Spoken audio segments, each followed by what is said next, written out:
right, guys, we are fired up, receiving, it says, so it's time to do some resin casting today. So I hope everybody's doing good. Nobody's in the chat yet because we just fired it up. However, I just wanted to welcome you guys to today's live stream. And if you're watching the replay, we're going to be casting some hybrid blanks. We're just going to make some inventory, let's say. I need to get some blanks made so that I'll have them over at Maker Central, which is coming up very fast, May 11th and 12th. And so I need to get these blanks done kind of sooner than later because I need to get them over to Easywood Tools so that they can ship it with the rest of their stuff and I don't have to worry about it. So anyway, we're just gonna have some fun. I got some little hybrid burls that I dye stabilized. I think it's all, I'm pretty sure it's Buckeye burl. So I just thought that we would toss a few in there. What these blanks are for, I'm going to be doing some demos, but there's going to be a lot of people doing, like hanging out at the Easywood Tools booth and doing demos and stuff, turning some things. I figured I may as well just stock up. I'm going to need some blanks. If anybody else, wants to turn something while they're there that are the demonstrators, figured I'd have some on hand, maybe sell some, I'm not sure. I'm not really worried about that too much personally. The other thing is, I think that Easywood Tools is letting people, try out their tools. If you've never tried their carbides, I think that you can, take a few turns. So I figured I'd just make some blanks, have some inventory, some stock, so that we had some stuff to turn at Maker Central. So that's what we're doing today. Pretty simple. The cool part is the audience can kind of toss in their ideas for colors. I still haven't come up with a really good way to do that yet, but we'll have fun anyway. Hey, what's up, Robert? Wayne's here. Carl, can it be turned? What's up? Oh, nice. That's cool. Did a hybrid project yourself this week. And Dennis, how's it going? So welcome to the stream, guys. If you just kind of are joining us, we're just going to be doing some hybrid castings today. Just make some blanks. I need inventory. I need some blanks to bring over to Maker Central with me. And I had some burl chunks laying around, and I thought those are always fun to turn, whether it be for a demo or for people that want to try out the tools at the Easywood Tools booth. So while we're just kind of starting things out, I also just want to give Maker Central another plug. It's coming up. I'm actually really looking forward to it. It's going to be an awesome trip. There are so many people going. So if you don't know what Maker Central is, it is a big maker meetup, basically, big event at the NEC in Birmingham, England. It should be awesome. May 11th and 12th. There's like, I think 3 or 4 like main stages where people are going to be doing demos, talks. I'm actually going to be doing a Q&A kind of panel with Jake Thompson, I just found out, is actually on that with us, and Pam Harris and Jim Overton. So we're going to be just kind of talking resin casting in our little Q&A panel. There's vendors there. I'm going to be doing demonstrations at the Easywood Tools booth along with Carl Jacobson. I'm sure that Jamie Page will probably pop in over there. Jim Overton's doing some stuff with us, and Scott Grove, and I don't know, probably a ton of people. So Maker Central is going to be huge. There's so many different things to do. There's quite a bit of wood turning. Going to be some resin casting stuff, like booths going on over there. And then there's just lots of makers that have booths. There's also like a main YouTube corral area for YouTubers.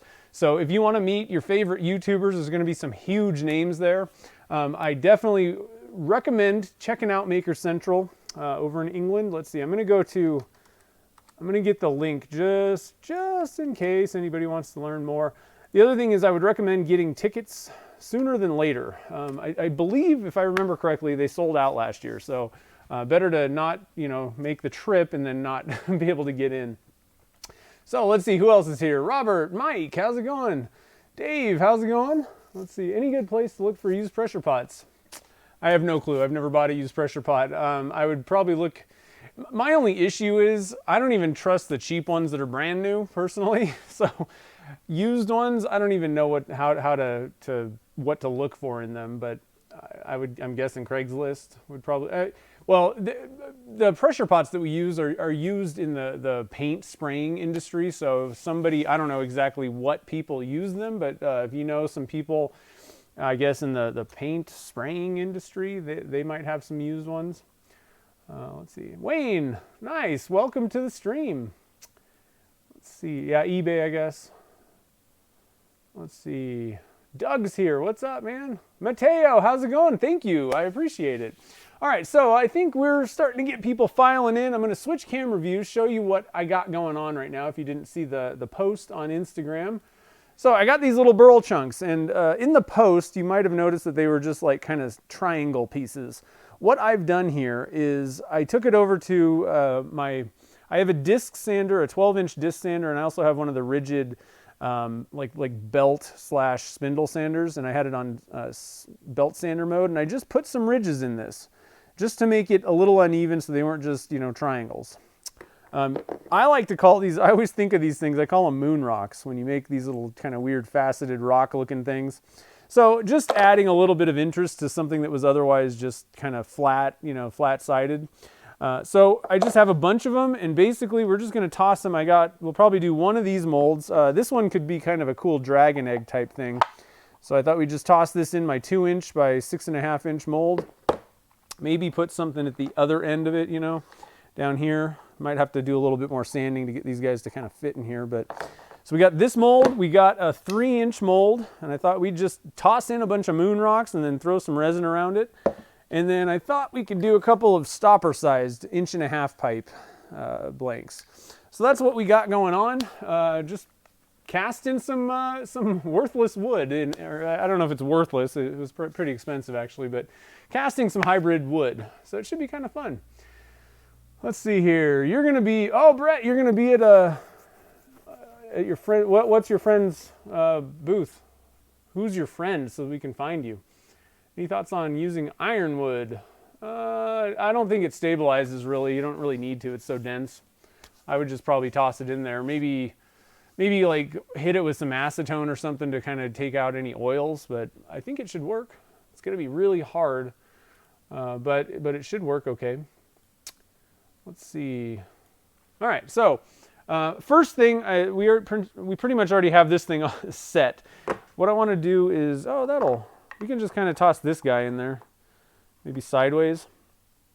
Oh, wrong camera. I just assume that the cameras know that I'm showing stuff and they need to switch. So I think we'll do this one first. Like I said, this is 6.5 inches long and 2 inches by 2 inches or so. And so I think we'll just kind of toss this little chunk in there on the one end, maybe kind of on an angle, and then we're good to go. I think what I'm going to do, if you're worried about things floating or moving around when you're casting them, hot glue is amazing. So let's do that real quick. While I got this camera view going, I'll get my hot glue gun ready to rock. And hot glue is great with hdpe, which is what this material is, that mold. It doesn't like stick permanently, but it sticks. It'll hold something in place while you're casting it, but it comes off pretty easy. So actually, I think what I'm going to do is switch camera views real quick, and then I think I'm just going to move this camera out a ways so that we're not just like, you're not right on top of what I'm doing. Got to wait for the hot glue gun to warm up. If anybody's interested or looking for a hot glue gun that works pretty good, the DeWalt brand glue gun works really well. I'm really happy with that. I used to have like the junky, you know, cheap craft ones, and they were just messy. They took forever they didn't really heat up that well. They just didn't work too good. So the DeWalt, pretty happy with it. It works pretty awesome. So we'll let that thing kind of warm up. It warms up really fast. That's one of the things that I really like about it. Let's see. Stephen Gibson Turner's Wood Products. Sweet. I'll have to check it out. It's going to be a crazy weekend. I'm actually, let's see, what was that?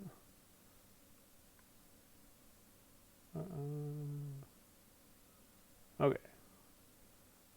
Sorry, just catching up on these comments. You buy hdpe molds? No, you want to buy, I would recommend buying them at Turner's Warehouse, or you can get them at from ptownsubby.com, but Turner's Warehouse has them all. Lizard Blank sells them also. I personally don't like those ones as much as Fred Wisson, that's P-Town Subby. because of the wing nuts, if you're trying to get like a 6 blank mold in a Harbor Freight pressure pot, he has wing nuts. Lizard Blanks has wing nuts on the outside, which means the mold needs to be smaller to accommodate those. The P-Town subby ones use machine screws, and they're countersunk. So I just kind of like those better for just like most of the blanks. But Lizard Blanks has some really cool ones too. He has a bunch of different types of molds. He does some kind of unique stuff. But I get mine, you can get it, or the P-Town subby ones are at turnerswarehouse.com. All right, so let's see here. It looks like we might have some stuff to wipe up actually in the bottom. I think I have some mold release down in there. So I'm actually going to wipe that off. I'm going to clear that out with some denatured alcohol just to kind of wipe that off, because I need to have a good surface to glue to. It doesn't have stuff on it. So I'm just going to kind of wipe this out a little bit. There we go. And can you guys kind of see what's going on? Now we'll kind of zoom in a little bit. There's not much to this. I'm just going to hit the bottom of this with some hot glue and then shove it down in the mold. But that's definitely ready to rock. So this piece is going to go in on this end like this. So I'm just going to hit it with some hot glue. Shove it down in there, kind of hold it there in place for a second, and we're good. This one, I'm trying to figure out which. I think this will probably hit the bottom the best. So I'm just going to put a few blobs of glue here. I'm going to orient this kind of crooked on the other end. And there we have it. Give you guys a shot of this thing now that they're in there. Oops. All right, there we go. So they're stuck in there. So that'll hold them in place for us, so we don't have to worry. Next thing I'm going to do is toss this whole thing in the oven just to warm it up a little bit. I really like my new oven. I got a big one, and it's working really good. Really good. Let's see here. What do we got? I guess I'll just kind of leave this there, and then we'll switch. So now the question is, what are we going to do? So with this piece, it has some interesting stuff, so I want it to be transparent. But we could add a little bit of color. So if anybody has any ideas for colors, don't hesitate, and I'll just pick the one that I like the best, I guess. We could go clear. I mean, that'll work fine. We need, let's see here. Jake, what's up, man? I was just talking about you. Jake's going to be on that panel with us. I just found out like 2 days ago when I got the email. Yeah, I have a tools that I use page on my website. I'll actually just put a link in the thing to that. It's easy, nvwoodworks.com/tools. And I have links to all the stuff that I use. The Amazon ones are affiliate links. All the rest are just regular links. But direct to, like if I'm going to buy it, then that's where which one I use. Brett, it's made out of hdpe. That's the other thing, is you can just buy hdpe sheets and cut them up and make them. I have a video on my channel that kind of covers that a little bit. And it also talks about the Lizard Blanks and the P-Town subby molds. And then I also have a video that basically it's my melamine mold video, but I construct the hdpe ones the same exact way. I have the clear pipe on my website too. Do I use mold release? It depends. Depends on the resin I'm using. In this case, I don't want to spray that mold because those pieces are in there. You don't want to spray the burl chunks with stoner or mold release. If you do, they to the resin. So in this case, I'm not gonna. Typically, I would just kind of hit them, kind of give it a quick spray. Let's see here. Let's see. Mateo, I have a video that shows how I polish stuff. I don't really want to go into it right now. Richard Petty, how's it going? Let's see here. So we want green. We could go with a little bit of green. How about this? How about we do a little bit of very lightly tinted green resin, and then we'll add a little bit of interference green, just a couple of little swirls to give it just a little bit of sparkliness. How about that? Sounds good. All right, so that's what we'll do. Let me switch cameras to the casting camera, and we'll get going on this. Oh, I need to get some new shop towels. I'm always running out of shop towels, guys. I'm telling you. I go through them like crazy. Oh, and I need to get my chatness going on here. For some reason, this YouTube app and on my iPad do not like each other for some reason.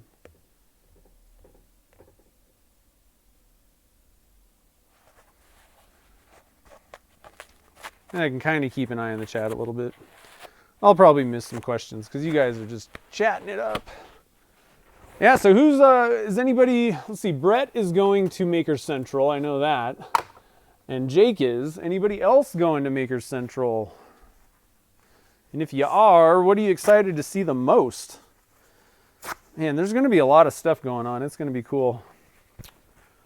Here we go. Now I can check the chat out. Maybe. What's wrong with my iPad? Anna B. Workshop, how's it going? Oh.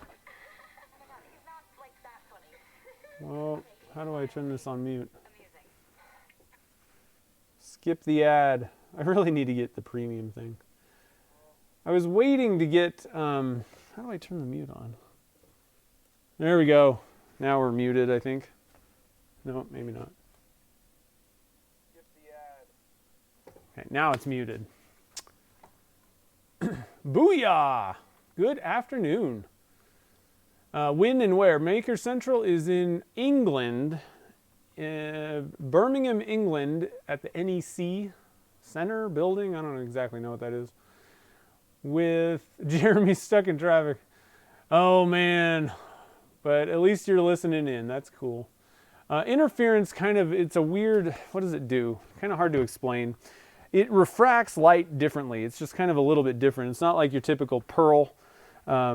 It's going to just kind of add some weird effects to it. It's kind of like the color shift. Like it's, I don't know. It's hard to explain. It just adds a little bit of fun to the mix, I guess. What else did I? Yeah, we got. It's pretty much green. We'll try that out. We'll just barely tint the resin green a little bit. See what's going on.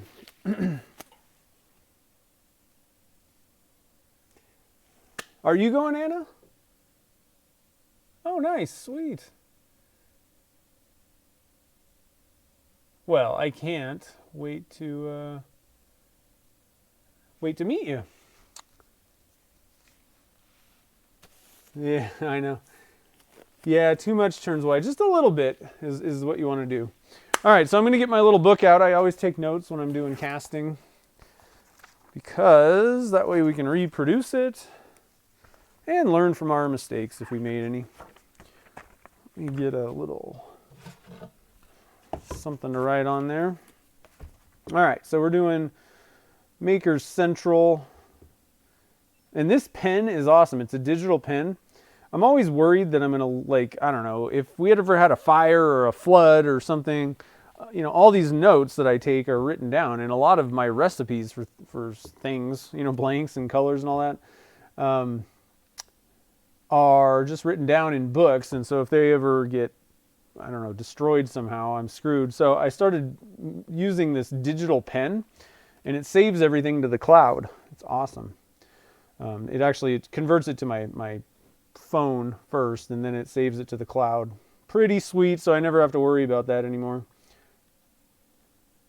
All right, so number one, we're doing the green burl. I'm going to just say dragon egg. It kind of looks dragon eggish. 2-inch mold is what I like to call that one, and we're going to use Slow Set Clear by Alumilite. So that thing takes about 400 grams. Normally we got some burl in there, actually a pretty big piece of burl, so I'm just going to say 300 grams. The resin is 1:1 by weight. That's the ratio, so 150 times 2. And then we're just going to add a tiny pinprick, literally a pinprick, of green dye plus some interference green powder. Let's try interference purple. Let's just kind of mix it up. Everything's going green with that thing. So let's do interference purple just to kind of add a little bit of spice to the mix. Where can you get the magic book? It's on my website. There's links pretty much on every page. So if you just go to envywoodworks.com, it is there. I'm really excited about that ebook because nobody's said, wow, that sucked or anything, which is kind of odd in this day and age. There's at least a few, you know? So it seems to be really helpful to people, which is exactly what I wanted with that thing. I need more cups. Need more cups. So, got me some cups. So this should fit. So here we go. I'll kind of zoom up there so you can kind of see what I'm doing. Zeroing out the scale. We're getting our Alumilite clear slow set out. We need 150 grams of part A.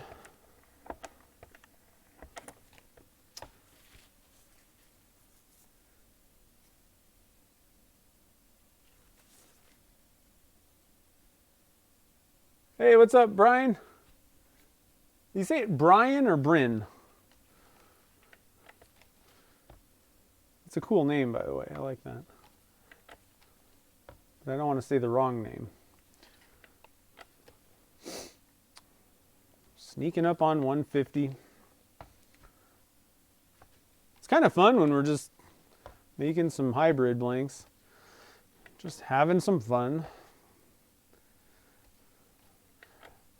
One of my favorite things to make is those dye stabilized blanks. Oh, whoops, I gotta zero that out. So we got to 150 there. Get our part B out.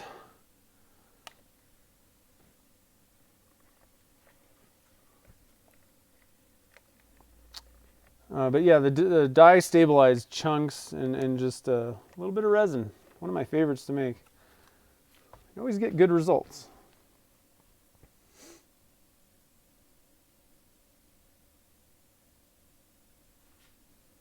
If it's not on fire, what are you doing? Well, I hope it's not on fire. All right, so we're at 97.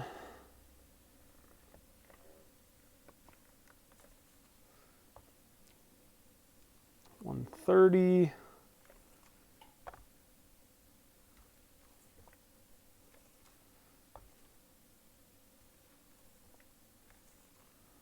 All right, we ought to be close now. 149. Oh man. Okay, we're there.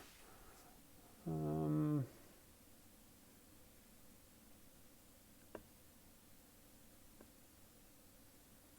is this? Okay, got our dye. All right, so I'm gonna mix this guy up in the cup here.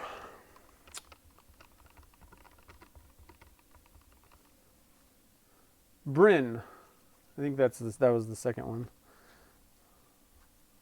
That's cool. Sounds like Scandinavian, kind of. I'm not sure.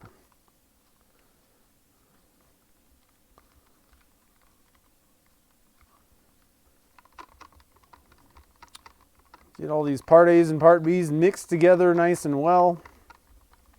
With Alumilite Clear Slow Set, you got about 12 minutes of working time. That can kind of go up and down depending on what the temperature is. It's actually pretty cold in the shop right now, so probably have even more time than that. We're just going for like one color. We're not doing any mixing, so we can just basically mix this up Once it's ready, pour it in. The one thing I am going to do is I'm going to break off a little bit of this, the resin, and we're gonna put it in a small. I'm going to hit my timer real quick. I'm going to break off just a tiny amount so we can mix in that interference purple. You don't really need a lot, but I like to just break off a little bit in a separate cup and then mix that interference or whatever else you're doing like that, kind of separately there. Gotta find I think they call it interference violet. Yeah. This stuff I just get, it's a Pearl-Ex product. People always ask me which mica powders to buy, and typically I like to use the Caster's Choice ones for a lot of things. But realistically, it's, Caster's Choice doesn't sell interference powders, so, I kind of use a little bit of everything. But within all those different brands, like I said, I kind of like Caster's Choice. It's a little bit finer, and I also like supporting Brian, the guy that runs Caster's Choice. He's a buddy of mine anyway, so rather give him my money than Pearl-Ex. But, there's a lot of overlap in colors. And so, if they got it at Caster's Choice, I'm going to use that. But other than that, other colors, I'm just going to, if I see a color I want that I can only get from one brand, I'm buying it, So what I've done here is it's just going to be it looks milky already. And we're just going to use this fairly sparingly. Probably could have even used less, but it'll just be kind of a blobby kind of thing. And so again, the interference, the way this works is it depends on how light hits it, how it's going to reflect back, what the color is going to be. It's kind of just white or clear in some cases, and then if you have kind of a darker background, then the color, that violet, is going to reflect back at you. So you'll see that kind of pick up.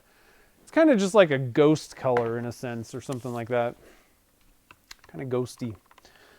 All right, so let's get this guy in here. Stop bouncing there. Okay. I'm literally going to use a pinprick of dye. The Alumilite dyes, that's what I'm using here, are very strong. Like they're very saturated colors. And so I'm trying to get I need a better I need a better hole. I couldn't get my toothpick out. Anyway, they're very saturated, so you don't need much in clear resin to add color. And since this blank is going to be a thick blank, that's going to kind of multiply. Like in a pen blank, by the time you're done, the material is really thin, and so there's less color in a pen blank after you've drilled it and turned it. But for a bigger blank like this, it's a 2-inch blank, and we're going to make something like a bottle stopper or a handle or something, a dragon egg. It's going to have some mass to it, so you really don't need much color. It kind of multiplies itself because it's so thick. So in this case, whatever's in the cup, that's what that's a good indication of what it's going to look like after you've turned it.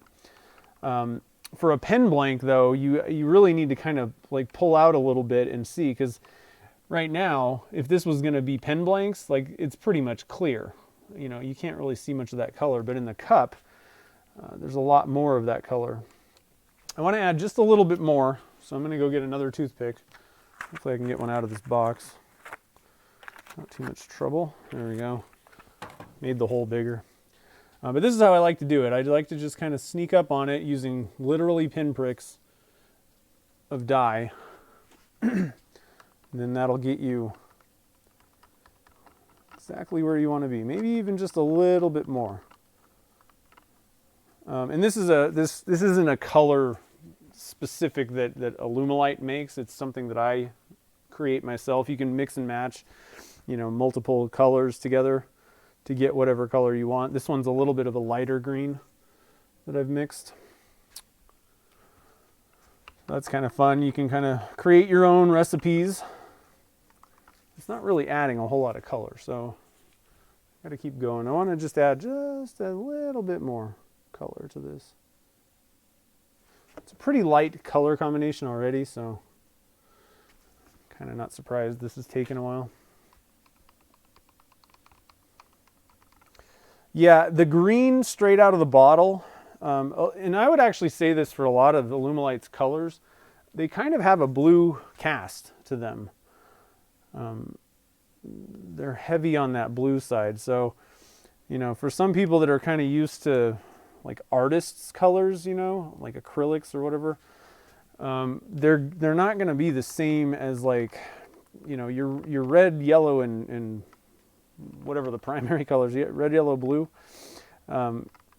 they all kind of have a darker cast to them, which makes it a little bit more difficult, I would say, if you're used to a certain thing, if you're trying to like match colors or create a specific one. But the best thing to do is go get a color wheel and just keep playing with it until you get things that work. So I think this is going to be pretty cool. Now my clock is actually at 6 minutes right now about. I said that we don't necessarily need to wait, but I think we will wait kind of closer to the end of the working time so that our interference, like basically everything kind of thickens up a little bit. That'll keep things in place after we pop it in the pressure pot. Oh, our little chunk didn't really stick.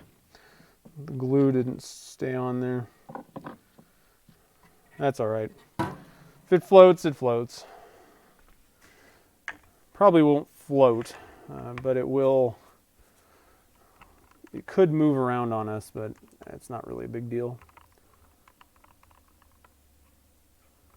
So what I'm going to do is wait probably till about, I don't know, 8 minutes, maybe 9 on our clock. We're at 6:50. Wait a couple more minutes and then get in there. Christina, we are making some hybrid blanks. So we just got some burl chunks and we're just going to be making some blanks for Makers Central. I'm going to be doing demos there, and a bunch of other people are, and there's also, if people want to test out the EasyWood tools, I'm doing demos for EasyWood tools at their booth. So I thought we would just make some blanks. That way I got some ready to go.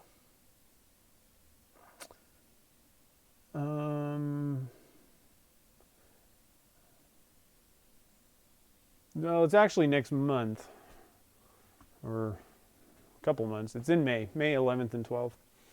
But yeah, I am looking forward to it. Oh, it's Welsh. Oh, that's cool. I like it.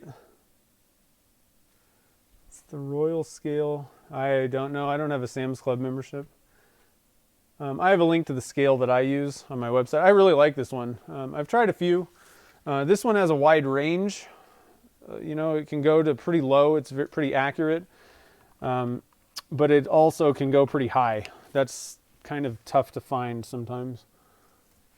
Because I do dye, you know, like color matching and stuff, you need accuracy when you're just mixing up dyes, and for small pores.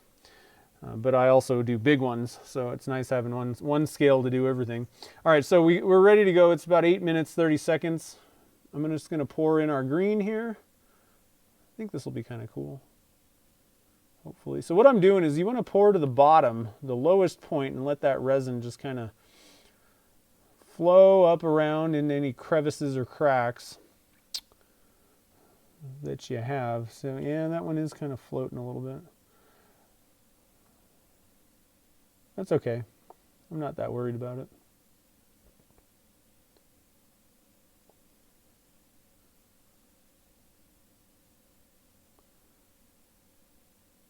It'll still do its job. It would have been kind of low in the blank anyway if we would have put it all the way down.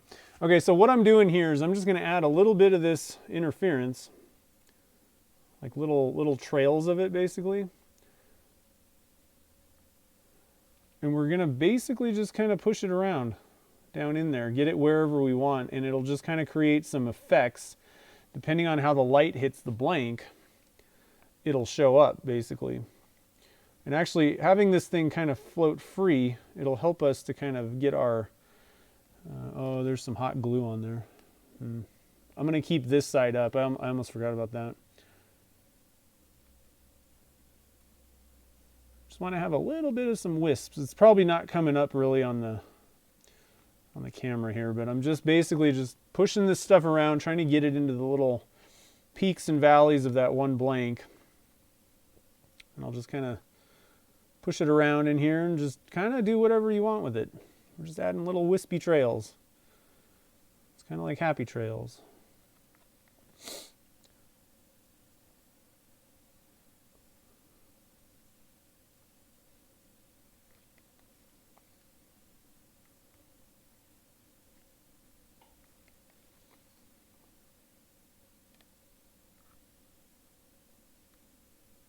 I don't want to get too crazy because we want to have as much visibility on this side of the piece as possible, so I don't want to add too much more on that side. But I do want to add a little bit more on this one so that we have some good effects going on around this thing. Now, like I said, I put hot glue on this piece and I can see those hot glue pieces. I really don't want those in the blank. So I'm going to leave that on the top, and since it's floating anyway, it's going to kind of float up out of the resin. So we shouldn't have any real problems with that when it comes time to cut this up and turn it. Should be good to go. Okay, the clock's at 11 minutes. I'm just going to fill the rest of this. That's another way to kind of move that interference color around, is you can just pour more resin down in. That'll kind of make it do some swirly things. And it'll also move it around in the mold a little bit. So I don't know if you guys can see that. It depends on how you look at it and what's behind it, but we got just a little bit of interference colors going on. Try and get that down on one end. And we'll pop it into the pressure pot over here. We'll be ready to rock.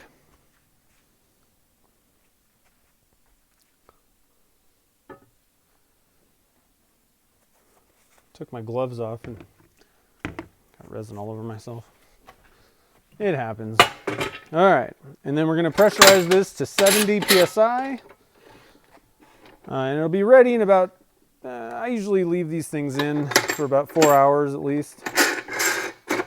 Or three hours at least. The demold time for this resin is 2 to 4 hours.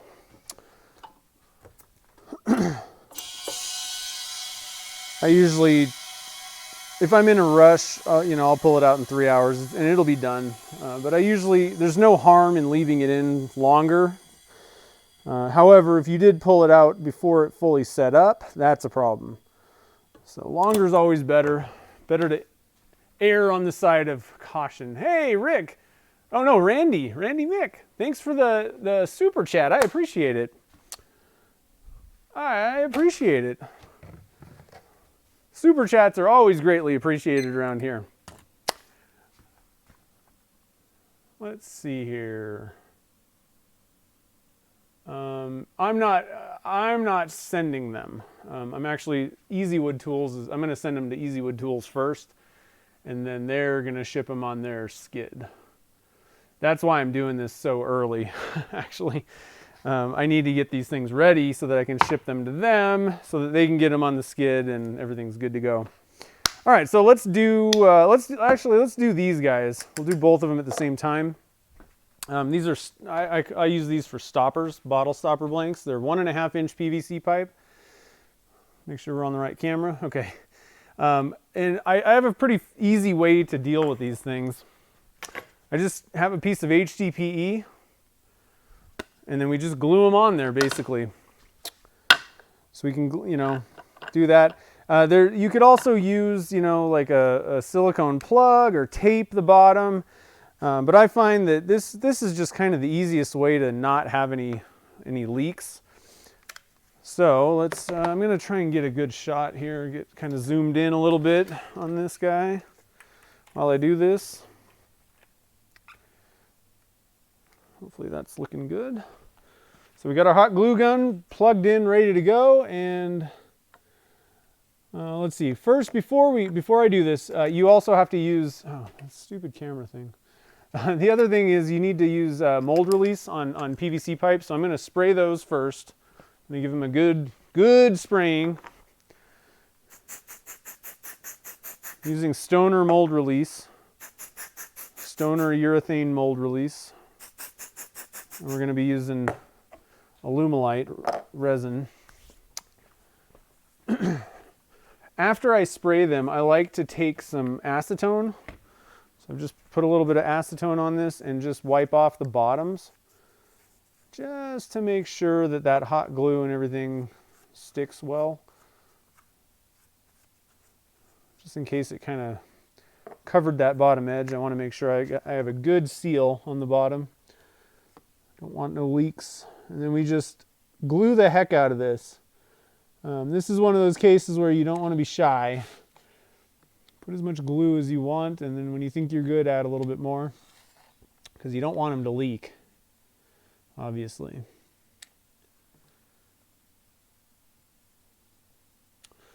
Hot glue is cheap. Resin is not. And I actually like to kind of pick it up, get it on the bottom side of that thing, and then just let it kind of sit there and cool. I'm actually going to come back and put some more on there in a second. And then this guy.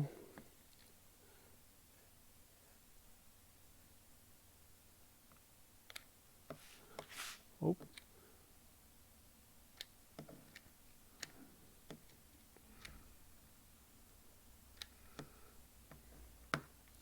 You know, I don't think that I actually sprayed this one. Did I? Yeah, I did. Okay. Losing my mind. All right, I need to get another glue. I have some glue sticks on hand, ready to rock, because this is where I usually do my gluing. Yeah, so last weekend, I apologize. I meant to kind of post and remind everyone that we're not doing a live stream, but our travel plans to Turner's Warehouse, that was a really quick trip, and I'm kind of a little bit not happy with my travel planning for that one. But it was a really good time over at Turner's Warehouse. I taught a couple classes, resin casting, beginner resin casting class, and aluminum honeycomb. And we had a great time. It was fun at Turner's Warehouse. The only problem was our flights and everything it was so quick. We flew out Friday, and then my brilliant mind was like, oh, let's go see a spring training Dodgers game, which would have been fine. That's great. But the problem was it was on the other side of town, and Phoenix is a big city. So we basically got in town, checked in with Chad, and then we had to drive across town in Phoenix in traffic at 5 o'clock to get to this game that we were like an hour late to. It was just a terrible idea. And then I had to fly out like right after the second class, which was just stupid. I really wanted to spend some more time with Chad. So next time I do a class, I think we're going to be doing a 4-day weekend kind of thing. But like I said, the classes were awesome. We had some fun down there. Great people. Lots of good. What I really liked about this class was there's lots of great questions. All right, so we got our little molds ready to rock. So what I'm going to be using for these guys, I got some small little chunks of burl. We'll see how those fit. I actually got all these guys. They're kind of purple and gold, purple and yellow. So let's move on over here. In this case, I'm not even going to mess with heating this up. I don't think it really needs it, but you could. Let's see here. Alex, what's up, man? Oh, dude, you gotta watch the stuff. I forgot to post about it on Friday, I think, though.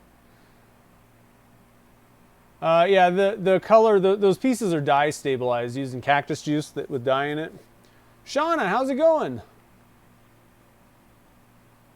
Let's see here. Okay, I think we are caught up. Sorry, guys. Move to the casting view over here. All right, so we need some colors. Like I said, the wood is like purple and yellow dyed. Oh, watch out there. So I don't think it really matters. And frankly, we don't necessarily need to even do like transparent. So let's see here. How do we pick somebody? I guess toss out some ideas and I will pick my favorite. All right, so just toss out some color combinations that you would like to see with these little chunks, and we'll go for it.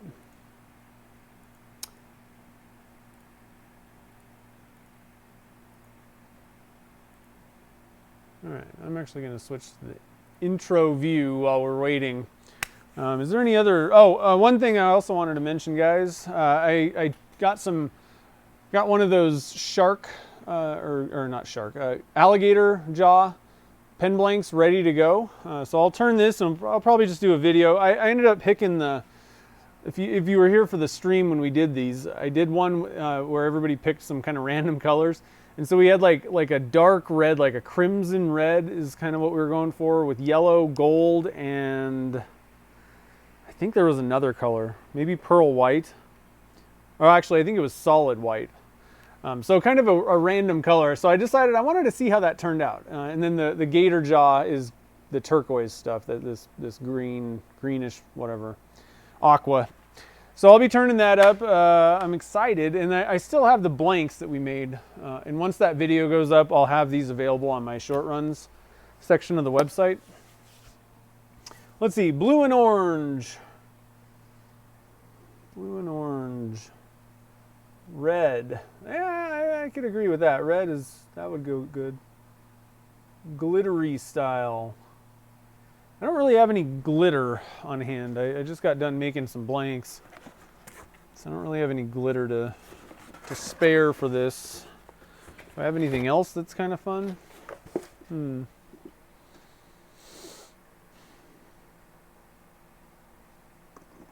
kind of thinking, I like that red. How about red and purple?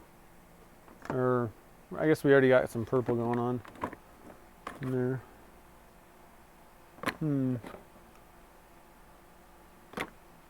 Ooh, you know what I want to try, guys? Actually, how about red and silver? Or red and bronze?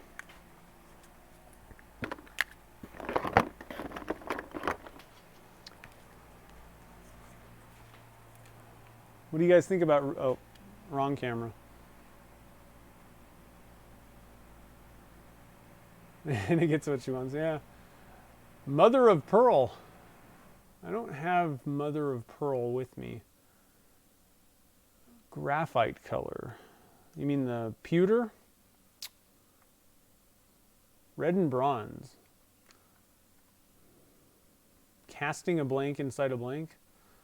No, I don't. I haven't really done that necessarily.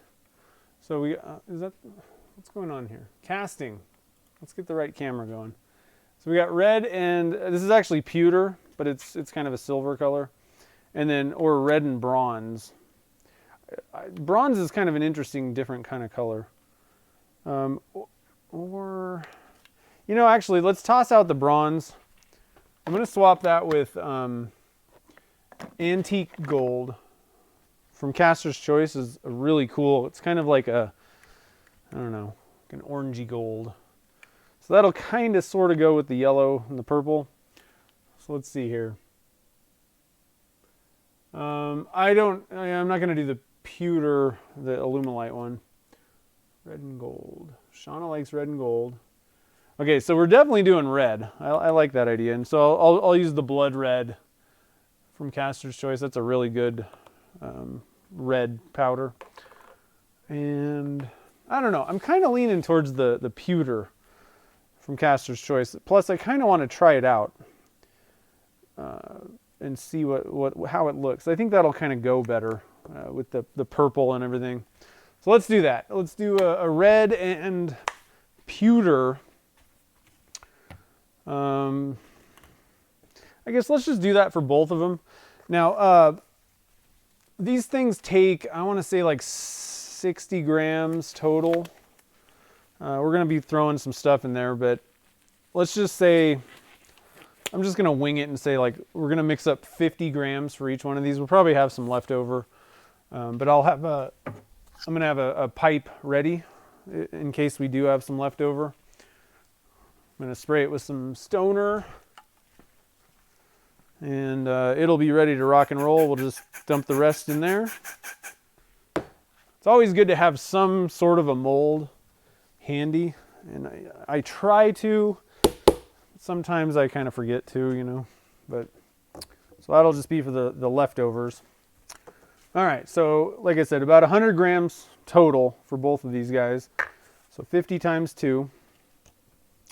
Let's get this zoomed out. Every day is Christmas. Let's see here. All right, did I zero that? Zero it out. Oh, I didn't. You got to zero it out, guys. Okay.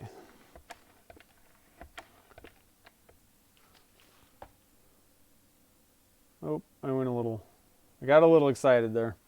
I'm going to actually open this up and dump some back in there.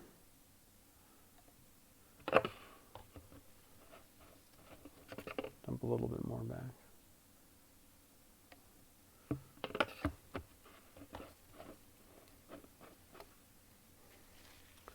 All right. Close enough. 52. Get our part B.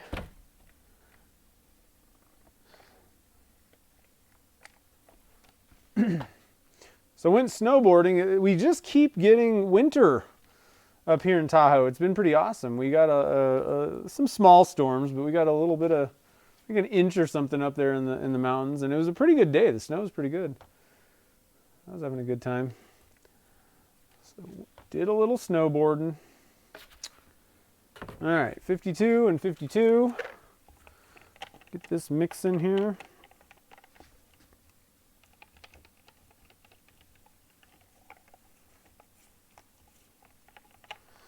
What I'm going to do is break off, get another cup.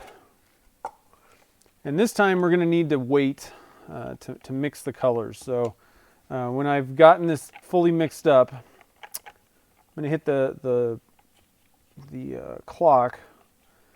And this time we're going to wait a good amount of time, probably about 10 minutes before we pour it. That way the two colors will definitely stay separated. Now there's ways you can do this with temperature.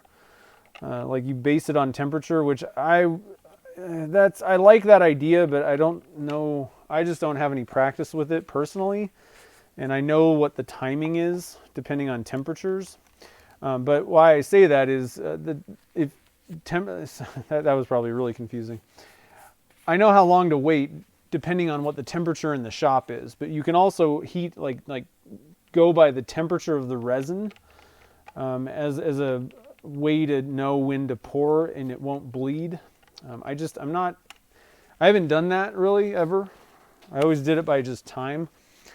And so that's what I use. But it is kind of a more scientific way to just, once it hits a certain temperature, I don't know what those temperatures are offhand, but I think it's something like 100 degrees or something like that. I don't know. But basically you get a infrared thermometer, which you can pick up at like Harbor Freight. Oh, I forgot to turn my clock on. But you can measure the temperature of your resin, and once it hits a certain temp, it won't bleed basically. So my only issue is when it gets really hot, like if the ambient temperature in the shop fluctuates a lot, I don't know that those numbers are totally accurate.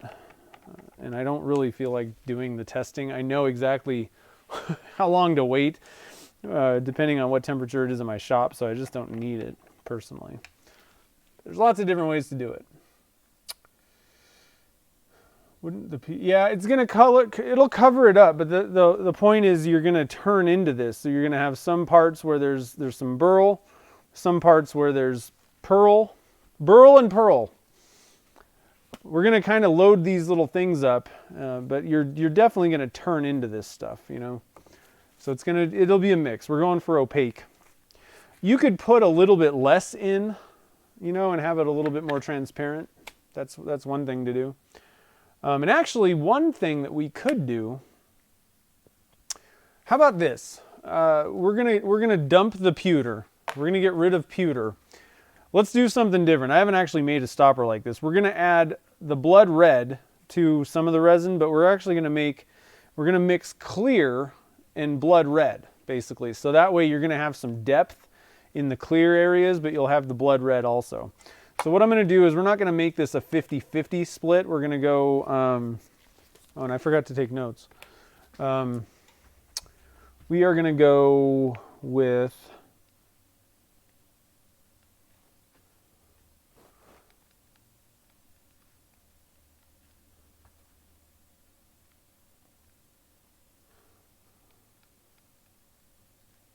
all right, so let me just take some notes real quick here. Blood red and clear. We're going to go 70% and 30%. So that's 70 grams and 30 grams.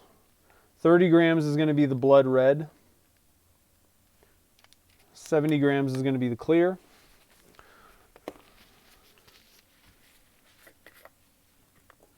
So I'm going to dump off 30 grams into this little cup. Can you guys see what's going on here, sort of? Sort of. I'm back in the corner there.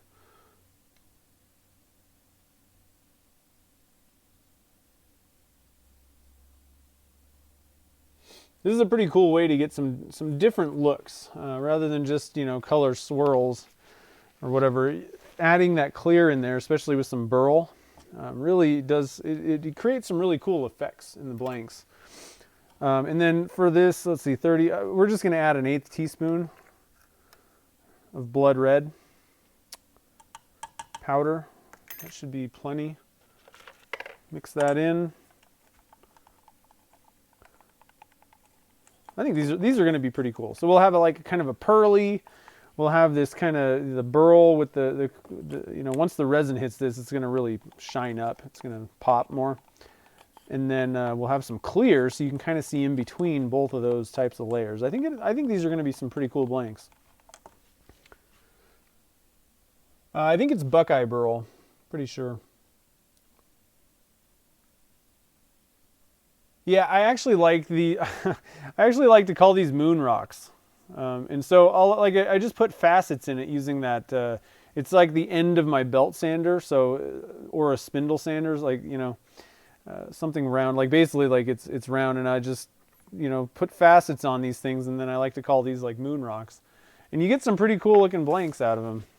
I like to do this, these started out just kind of like flat triangle pieces, and that, sometimes if you see a big flat area in the blank, if it ends up you didn't really cut into it, it's just not as appealing looking, let's say. So I like to just kind of, you know, create my own, like, sort of, it's not like you're trying to mimic like the natural edge necessarily or anything like that, because you wouldn't really, it'd be kind of tough to try to mimic the natural live edge.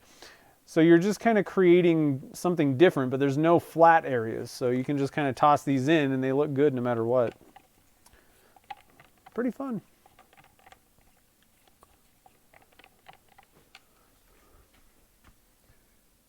If they're, then you got to go nebula. Yeah. That just, it doesn't require that.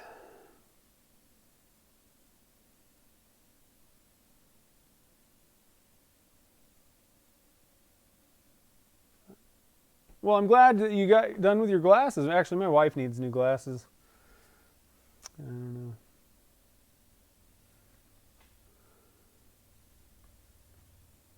Yeah, red and chocolate brown. I don't think I've ever made any blanks with that. That'd be cool. Chad Schimmel he really likes that bronze color. So he's got all kinds of different blanks made with that bronze. I really love that antique gold. It's just really rich. I don't know. There's a lot of... Another one that's good is brown, chocolate brown, and teal. I like that. That's kind of a cool color combination. So what I'm going to do is, a lot of times I'll pour resin in something and then push objects down into the resin so that you're not trapping any air. I don't think you're going to really trap air necessarily, as long as we can kind of pour it down to the bottom. So I think what we're going to do is just toss these little chunks in now.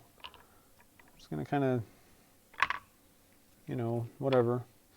And then we'll just kind of pour the stuff around. Now, the thing is, you want mostly clear. So I'll probably pour about half or 3/8 of this clear, and then pour a little bit of red, and then pour the rest clear, and then we'll kind of maybe even both of them at the same time at the end. Another way to do that is you can actually just pour your red into the same cup as the clear, or if you're making color swirl blanks, either whatever you're doing, it doesn't have to be clear and pearl, but you can wait. You want to wait until that clock is the stuff's thickening up. Pour the other color in there, maybe give it just a tiny swirl, and then you pour it, and it kind of gives you that kind of swirly pattern just by pouring it in the cup, and then you don't have to do a whole lot of multiple pours and all that junk. It's kind of fun. Ah, you like those the blinks? I actually think that the glitter blanks, I think they're gone. I think they already sold out. I only had 4 of each, but I know that I got two orders, and the first 2 were for 1 of each of them. So there was only half at that point, and I think, I don't know, there might be a couple left. But yeah, those things are fun. I did a bunch of testing to try and get the right amount of powder, or not powder, glitter. And so I've done many different ones, and I like them if they're super packed full of it, especially for pen blanks. And I think I got a pretty good amount.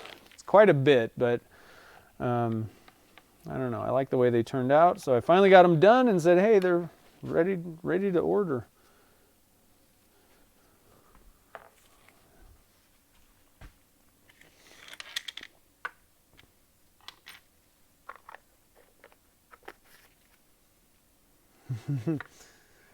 Should I do lotteries for them? There's quite a few up there. It's funny. It depends on, I think it honestly really depends on, like, I don't know, how Instagram and Facebook feel about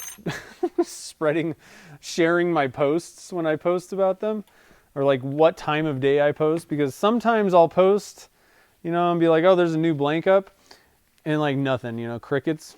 And I guess maybe it just depends on what the blank is, but then sometimes I post something and they're gone in like 5 minutes. People like the glittery ones though. Those ones should be more, I'm not going to keep them stocked all the time, but I do plan to restock those 4 colors like pretty often now. So the clock's at 9 minutes. I think we're good to go at this point. You can tell it's a little warmer in the cup. It's thickening a little bit. So let's try. I'm going to pour, let's see here. Yeah, I'm going to pour some clear. Let's get you guys looking at this stuff so you can see what's actually going on. I'm going to try and kind of pour it down the side in the corner so that it's hitting the bottom. Oh, we got something funky in our cup here. Hold on. That's going to just make me mad. Only problem with clear blanks is like dust particles and just random stuff. That'll really ruin your day.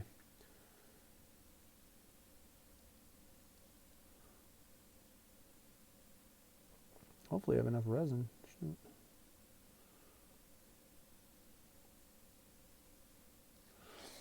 Okay, so I poured a little bit in there, pouring a little bit over here.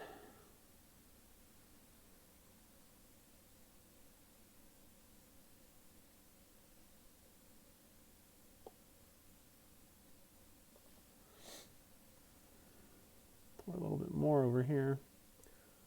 Actually a little bit worried I might have undershot this. I don't really know how that's even possible. And then I'm going to pour this red over it, kind of slowly.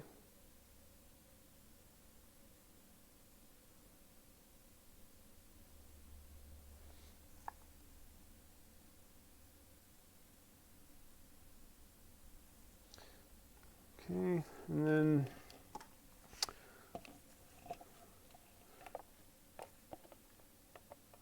yeah, I kind of undershot the amount of resin on this, guys.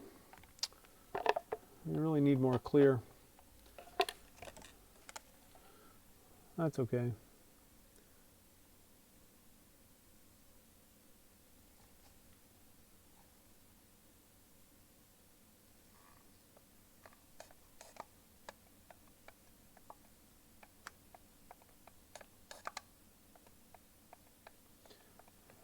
think I'm going to probably have to add a little bit more to this one after I demold them. But it should be kind of cool. You got some kind of different, you know, you can see the burl in there in some places, and then you'll have just this red on the top kind of dripping around. So I'm hoping it should be pretty cool. I don't know. We'll have to see how this turns out in the end, but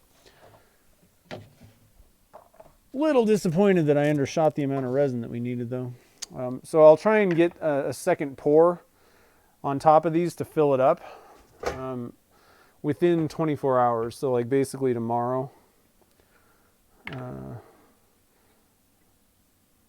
I'll do another pour, top that off. It's not the best thing in the world to do, but well. So I'm over here in the pressure pot.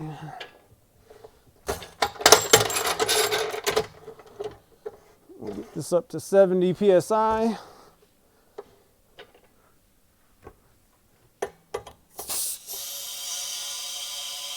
Then we'll be good to go. Now, those are pretty small amounts.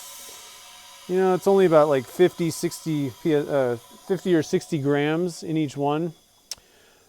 So I would wait, I mean, bare minimum 4 hours. That's something like that. I find that it just works better to wait overnight. It's easier to get out of the mold. It'll probably be fully cured. It just, like the majority of it, but I think what ends up happening with that is like the thin, really thin areas that maybe on the edge of the pipe, those they're not going to really fully cure or harden for quite a while. And so it's harder to get out because those things are still sticky, those small areas, whereas the main blank is totally cured. So it's kind of, my thing is I usually just kind of do it overnight.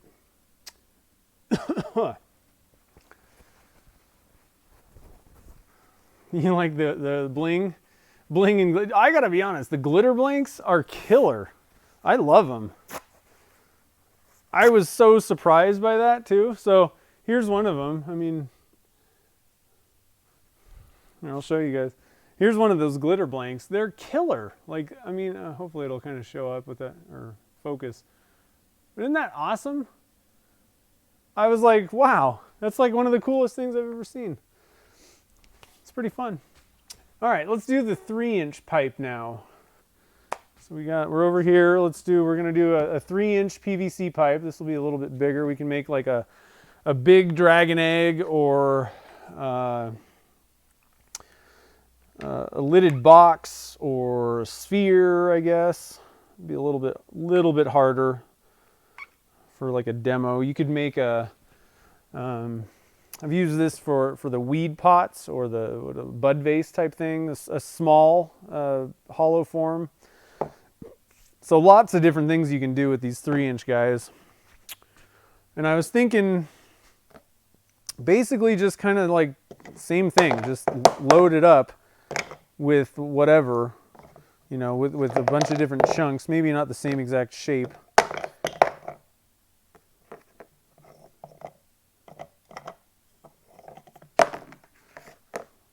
I don't really want them to, these were all triangular, so maybe if we put it in upside down like that.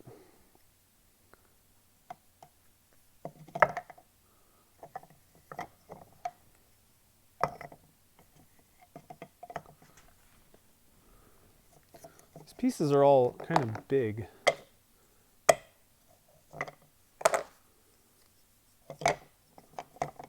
We're going for kind of chaotic here. I don't really care that much how it looks, but I think something like that will look pretty good. I don't know if you can see that in there. Let me get behind the camera. Just kind of go for a bunch of chunks and then we'll pour some resin around that. Okay, so same way I do it. I'm going to grab some hdpe and we're going to glue that down to the piece. First thing I got to do is, am I on the right camera? Okay. First thing I got to do is spray this with stoner. So let's, I'll try and get the camera on it this time. Oh.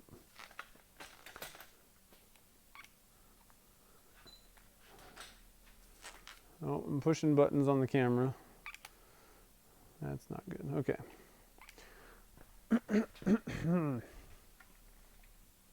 Flip the thing. All right.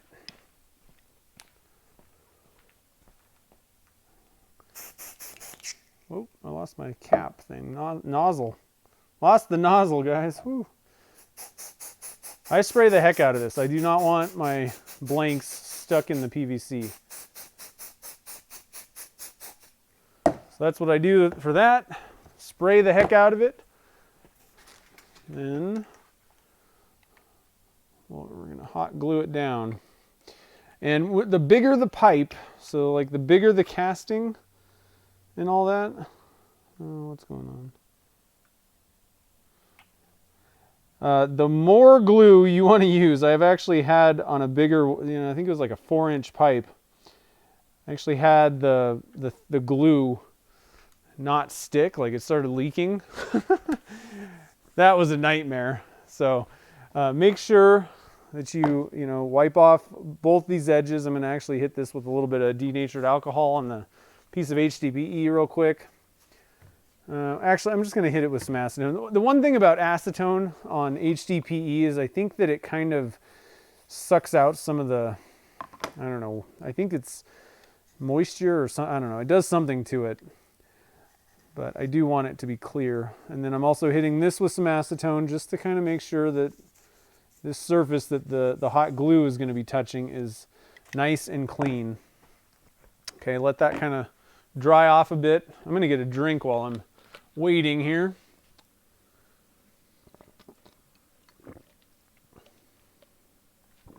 The camera's fuzzy, huh? Well, I'm using a new camera on right now. The other ones, the little ones are kind of, they suck. There's no other way around it. They don't really focus very well. Okay, I think we're ready now.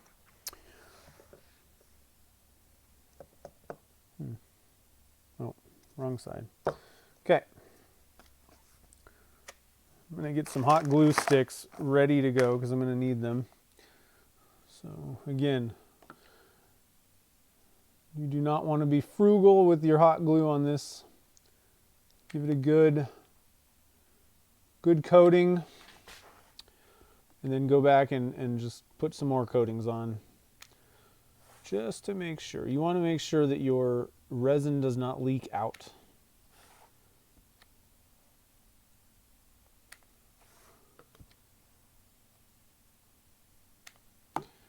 Okay, so I got one coating on. What I like to do is just kind of lift this up, get a little bit of that hot glue to kind of get underneath, and that'll help seal everything.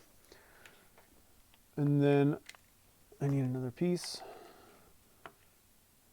And then I'm going to come back and add more around kind of the bottom edge there, and then one more bead, let's say, kind of around the top where it meets the pipe. I haven't had any leak that I've done this to, that I've done this way. I have had a couple leak just trying to do one bead around the bottom. Well, actually, I should say I've had one leak. Because after that happened, I was like, never again. Okay, and then come back a little bit more on the top.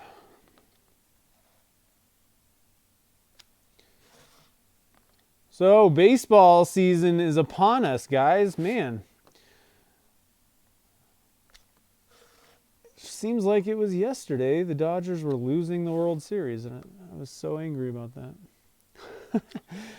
New year, new team. But yeah, so I think opening season is like in a few days, or opening day, I should say. I think we're going to use these three pieces.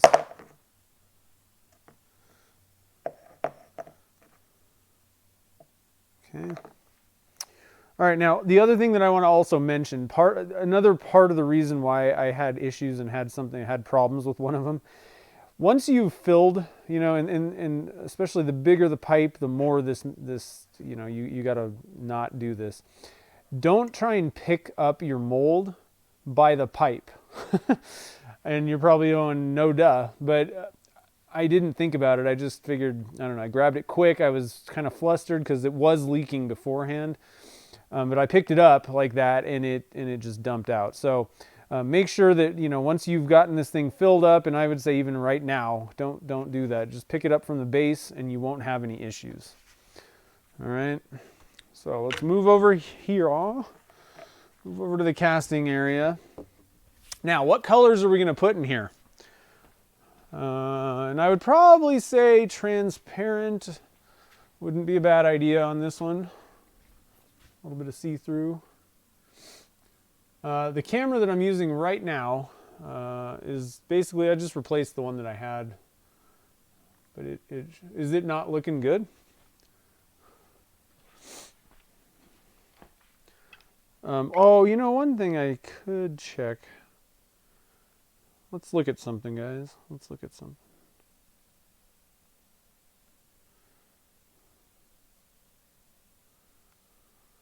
I'm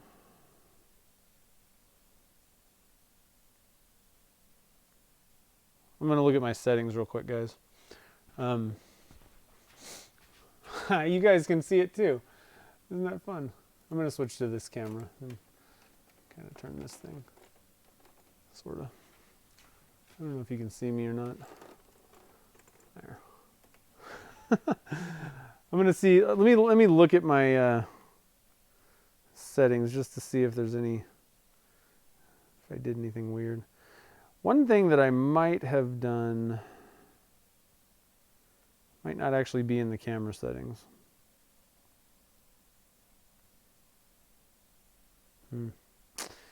Yeah, I don't know. I can't do it quick, so I don't want to waste time on the stream. But it looks fine on my screen, so it might just be...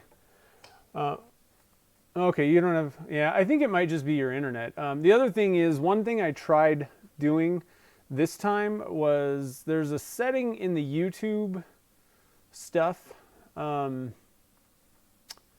where I tried to make it where it's more, they call it, I think, less latency, like low latency. So there should be, it's closer to real-time interaction with the chat. And I thought I'd try that out. What ends up happening is you're probably going to get a little bit lower resolution during the actual live stream, but the chat should be quicker.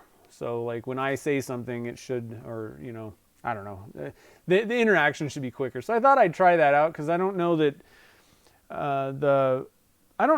super, super high quality picture is that important for like the live stream necessarily. As long as you can see what's going on. And then if you want to go back, then the replay is going to be high quality. So, and it looks like everybody else is good to go. So let's see here. Pale yellow. Let me think, what do I have here? So we could do some like fluorescence. I have like every color fluorescent dye that Alumilite makes. Pink, green, orange.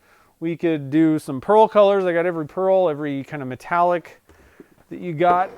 One of the things about these blanks is there's already kind of a lot of color in the burl chunks. So a lot of times you don't necessarily need a whole lot of color in the resin. Not necessarily like we should go with clear, but I don't know. Oh yeah, pearl white would be good. That's a good one. Ninja Mel gaming, sweet. Pearl is a good idea. I like that. Like white pearl. I was talking about just pearl colors, but white pearl is a pretty awesome idea, I think. I don't have any glitter that I can use for these ones, unfortunately. White pearl. What do you guys think about white pearl and pewter? or white pearl, and we could do that clear thing again, I guess. I don't know. The creativity is not coming out of my... Ooh, pearl and hot pink. Ah, I like that idea. Got pink? Yeah, I like that one. Yeah, I have copper.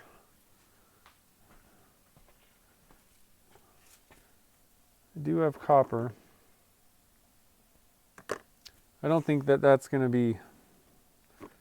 I like that hot pink idea. That would be pretty cool, but that's kind of really flashy. Let's see here.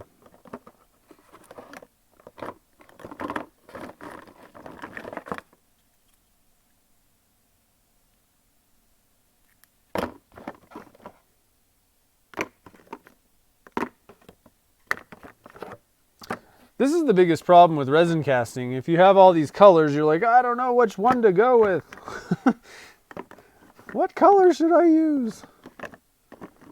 I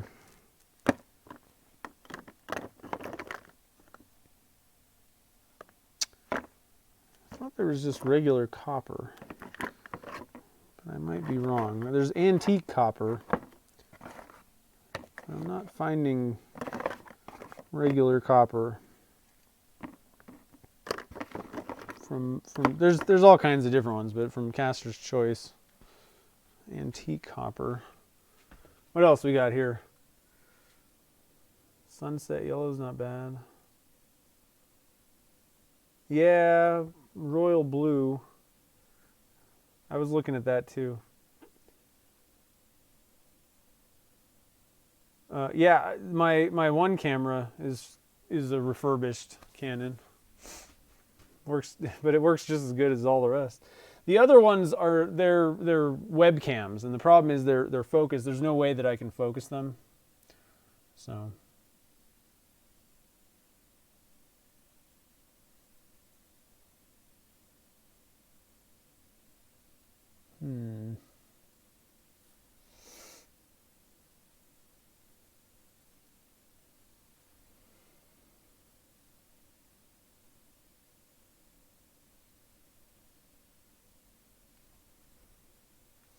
pink and pearl. Let's do it.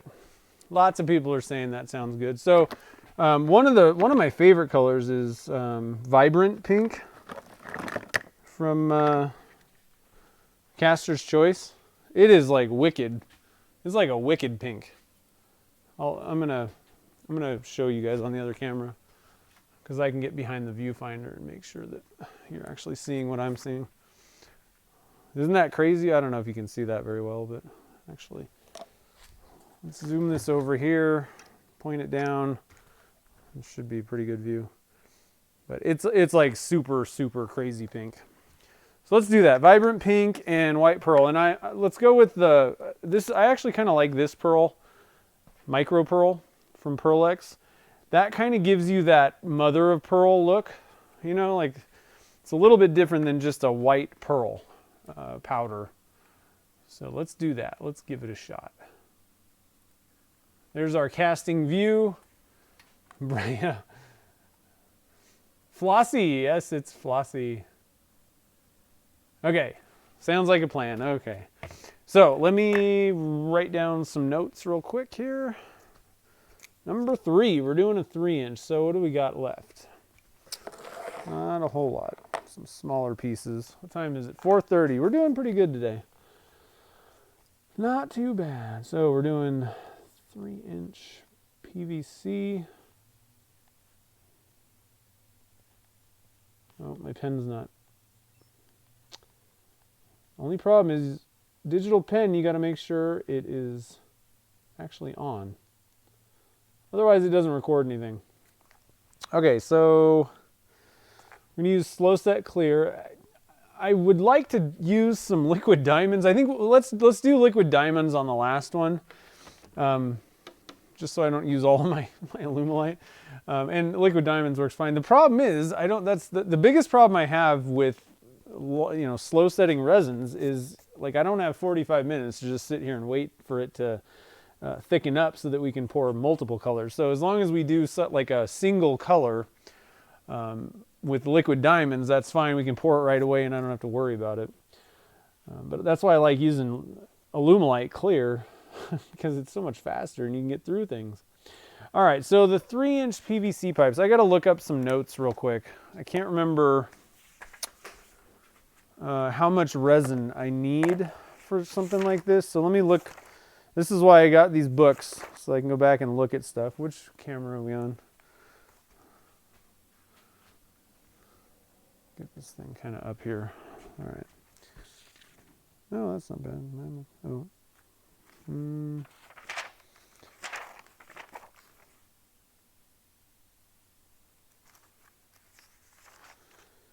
I want to say, it's been a while since I did a 3-inch pipe. Here we go. About 500 grams maybe.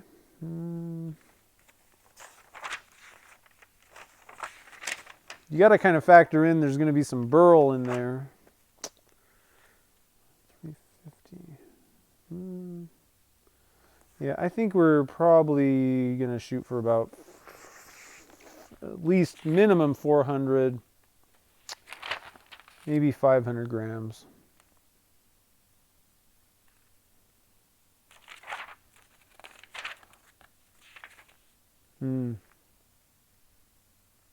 Yeah. Maybe even more. So let's go with 500. Let's start there. Hopefully that'll be enough. Actually, I'm going to go a little bit higher than that, and I'm going to have a few PVC pipes ready to go. I'm just a little worried because there's not that much wood going in there. So let's go with 560. I'm going to go with 560 grams total. And then we're going to, let's see here. So what I'm going to do is just mix up that 560 total. So that's 250 plus 30, I think, 280. Is that right?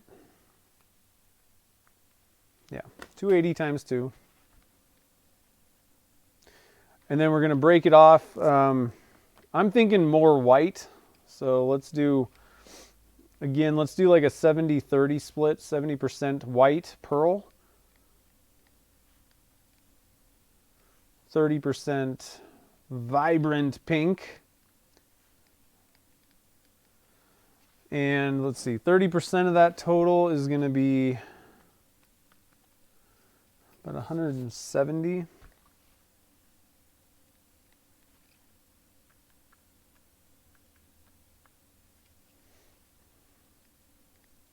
$390 for the pearl. So we got our plan of attack ready to go now. Let's see what's going on.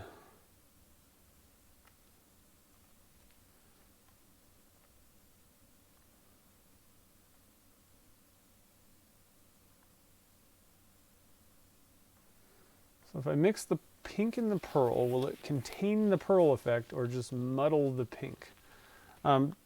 That's the thing, is if you poured it right away, it'll just bleed. If you wait till the end of the working time when it's thicker, it'll stay swirled. And it kind of depends on how you pour it as well.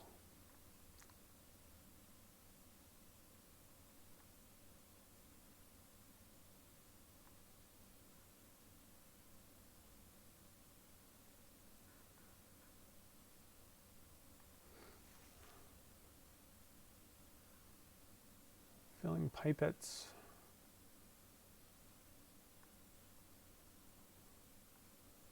I've used pipettes. I haven't really filling pipettes with color resin. Sink them in the pearl color. Draw out slowly. Yeah, I mean, you can use pipettes and do different stuff. It's not as easy as it sounds to kind of get things like, you know, like super perfect in there. But I've used pipettes for different types of things. I usually like to just kind of toss things in a mold and go for it. So what we're going to do here, let's see, we need 390. like 200. So we're going to need quite a bit of this white pearl powder added in. We're not going for transparent here. We're going for kind of solid colors. For the vibrant pink, I think I'm going to add one thing about this. I got to think about what's going on. So for like something really thin like a pen blank, you need to add a ton if you want it to be a kind of a, you know, opaque, you know, and full-bodied pearl color. For something thick, actually, you don't really need that much. So I think what we're going to do is we're going to go for like a 1/4 teaspoon of the vibrant pink. And I think we'll try like 1/2 teaspoon of the white pearl. And it should be pretty opaque. I'm also going to add a little bit of white dye to that, just to kind of add a little bit more to it. So actually, first things first, we're going to mix our resin. I gotta mix the resin first, guys. So 560, we're going to get a big cup.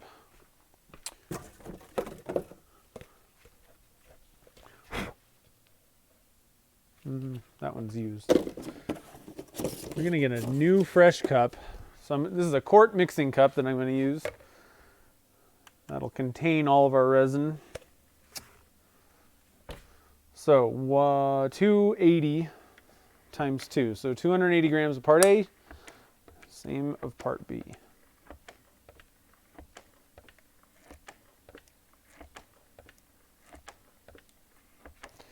Let's see where we're at here.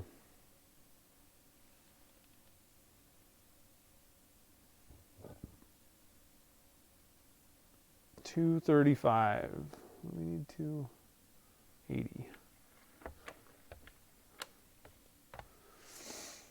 273. Ooh. Oh, 279.8, guys. Oh, so close. There we go. 280. Zero that out. Get our part B flowing here.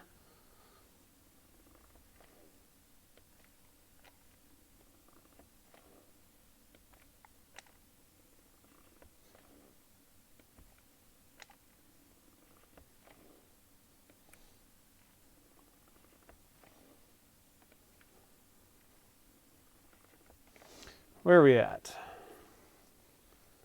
Not even close.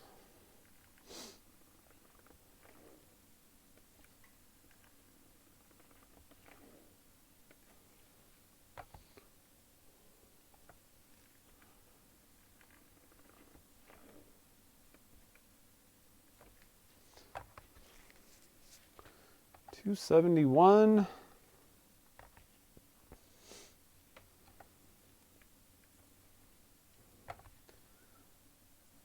78. Nice, 280. Okay. So let's get this little thing right here. I'm going to kind of move this out of the way just a little bit while we're doing the mixing. One thing I'm going to do real quick, I almost forgot. I want to throw these in the oven. I recommend anything that you can warm up that you're going to embed, or the molds in some cases. Not a bad idea to heat them up. With burls and things that are organic that might have moisture, actually anything, it's good to kind of flash off, especially if you live in a humid area. It's good to put anything that you're going to embed in resin in the oven just to flash off any surface moisture that may be on there from the humidity. And if you're, you know, in some cases like wood and certain things, you need to fully dry them beforehand. But, you know, this stuff has been stabilized, but there may be a little bit of moisture in there. The other thing is, if they're really cold and you stick them in the resin and then it heats up, it can cause, I'm not sure about the physics on this, but it could maybe cause condensation to occur. I don't know. But I just think that resin likes warm stuff. So if you put something that's significantly colder in there, the resin could kind of want to suck away from it and creep towards a warmer area. So it's just better off to warm whatever you can up in a mold, especially anything you're going to embed. So I always do that with, you know, wood chunks, with pine cones, with, literally anything that I can fit in the oven. We're going to heat it up. Thanks for the stream.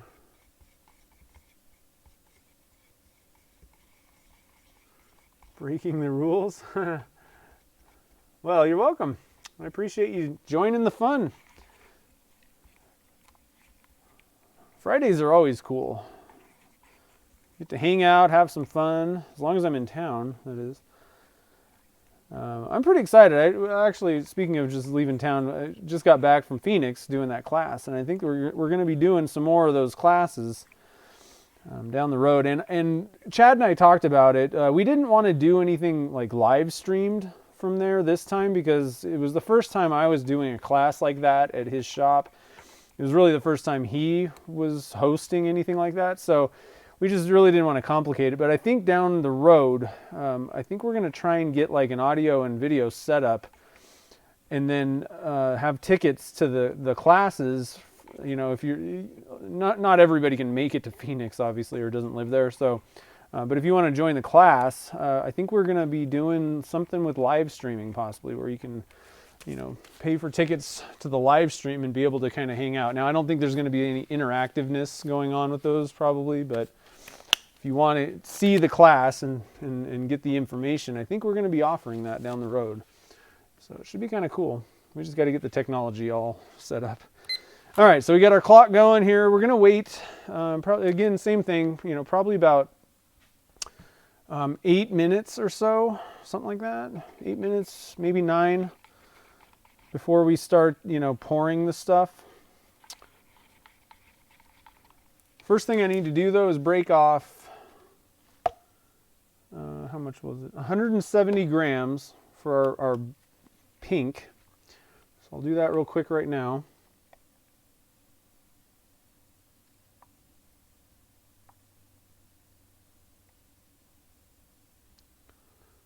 $68. That should be 170 right there. Ooh, on the dot, guys. Oh no, I'm not. Then the scale caught up. 170.2. Pretty close. Pretty close. So I think I'm going to go, like I said, we're going to go with a 1/4 teaspoon of vibrant pink. Is that what I said? Yeah. And then like 1/2 teaspoon maybe of the white pearl stuff. So let's get this guy close. Stupid mold is kind of in the way. There. All right, so we got our vibrant pink. I think a 1/4 teaspoon ought to do. Now again, we're going to be dealing with a fairly thick blank. Now depending on what you do with the blank, if you went for like an egg, a sphere, something where it's going to be solid, right? Then whatever's in the cup is how it's going to look in the blank. If you're going for something maybe like a lidded box, and you're going to turn it down where the walls are fairly thin, then what's in the cup is not necessarily going to be representative of that blank once you're done turning it. So you got to think about the thickness. I think I'm just going to go with this. This is definitely opaque at this point, So if you're going for like an egg, a sphere, something like that, then this stuff, you're not going to see through it. It's totally opaque. And I would actually say it's going to be fairly opaque even if you turned it thin. So that 1/4 teaspoon, that's plenty. Probably could have got away with an 1/8. All right, so that's good. And then for our white, I'm going to add 1%, and this is factored against half of the amount of the cup. So 1% factored against 50% of what's in this cup right in here, which there's 390 grams or so. Let's just say 400. So 1% of 200 grams should be 2, I think, right? I don't like doing mental math. Yeah, 2. So I'm going to add 2 grams of white dye to our cup here. Actually, I'm going to add 1. I don't want 1%. I want half. So we're going to add, so I take it all back, guys. We're going to add 0.5%. Again, factored against 50% of the resin. The way Alumilite, the reason I do this is Alumilite dyes, the way that they say to do it is you can go 1 to 5, or up to 5% of the part A, which when you're dealing with Alumilite, that means 50% of the total amount of resin. It's kind of a weird way to say it. I know that it's kind of odd and kind of confusing. Another way to say this is we're doing 0.25% of all the resin. So it depends on how you want to look at it, but with Alumilite dyes, you can't go over 2.5% of all the resin or 5% of half the resin, which is the same number. But you don't want to add more than that. You'll have curing issues with your resin. So we're going to add 1 gram, which is 0.5%. It's kind of hard to explain. I hope that wasn't too confusing. You can do the math at home. There's about 390 grams in this cup, and I just added 1 gram. So however you want to do the math on that, that makes the most sense, go right ahead. All right, so it's pretty, actually I probably didn't even need to do that much, but it'll be all right. So it's pretty white.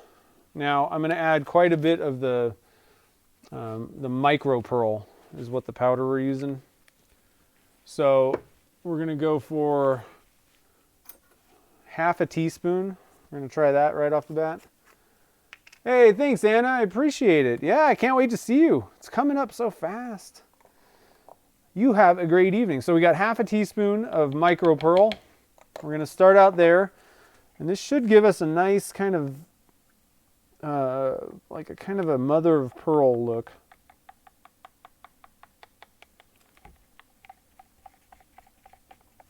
The only issue with this micro pearl product is it's super fine. Now, with Caster's Choice, the particles are pretty small, fine, but I mean, this stuff is like powdered sugar, and it gets really clumpy. So you got to really kind of do a little bit of extra mixing with this one. One thing that I want to try with that, I'm wondering if like a little bit of moisture maybe gets in this, and that's why it can be kind of clumpy.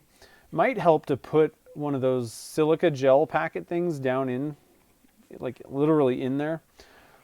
I always forget to try that out. It might make things a little bit easier, less clumpy. I don't know if that is a problem or if that's what could cause it.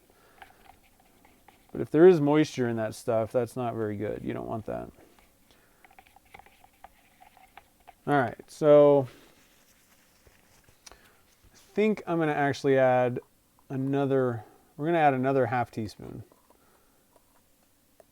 And I'll get a shot of this when I'm done on the good camera that I can look at and it focuses well.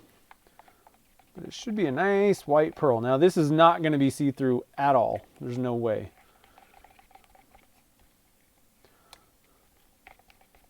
But it's going to be cool, all right? Then we got our burl chunks in there, so we'll cut into them a little bit, so you'll have some little burl pieces, you'll have some white, some pink. Our clock's at about 7:20, 7 minutes and 20 seconds right now. Probably going to pour it at about 9, I would say.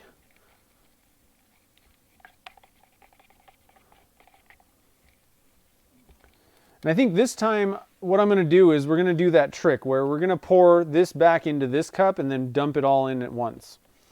All right. Let's give that a shot so you can kind of see how that works. It's a cool way to do it. I think they call it like a dirty pour in some of the resin casting, the different, like the resin art people groups. But it definitely works pretty good. It's a good way of doing it. All right, so hopefully you can kind of see what's going on in there. Definitely just, you got that kind of like ivory pearl. It's a good color. I like it. Okay. Now, let's get this camera set up for our pour. like I said, what we're going to do is we're going to mix these. We're just going to dump this pearl, or the pink, into the pearl cup, and then we'll pour it all together. Now our clock's at 8 minutes and 30 seconds. I'm actually going to wait a little bit longer even. I think we might wait till like 10 minutes to pour it. Our little burl chunks are nice and warm. So let's get these guys in the mold. Is that the right way? It might not have been the right way. I'm gonna go with that one. That one. And yeah, there we go. And again, there's quite a few little areas. You know, I can pour a straight shot all the way down to the bottom of this mold, so I'm not really that worried about trapping trapping air anywhere. And then it'll make it a little easier pouring all of these into one cup. So all I'm doing is just pouring it out, but you're still going to get that color swirl kind of separation. So it'll be kind of cool. I think you guys are going to like this one. I know I am. I'm gonna be excited about this. So I hope you guys are too. Okay, now this stuff is nice. It's thickening up. We're at 9 minutes 40 seconds. I want to get the camera as good a location as possible to see what's going on here. 9:54. All right, so I'm just going to dump this in, and I'm going to kind of concentrate it in one area.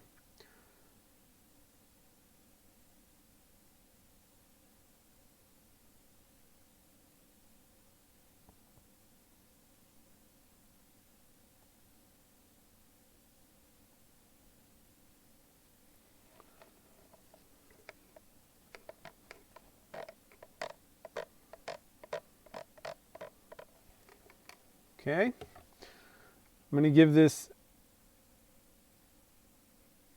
an ever so slight twist.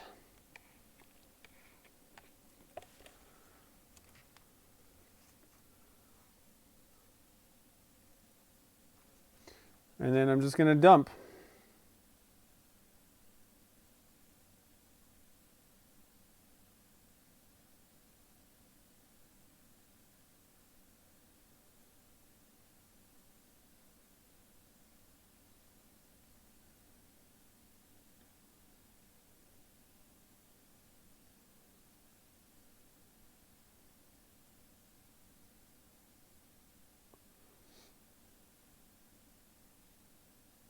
I'm going to stop real quick.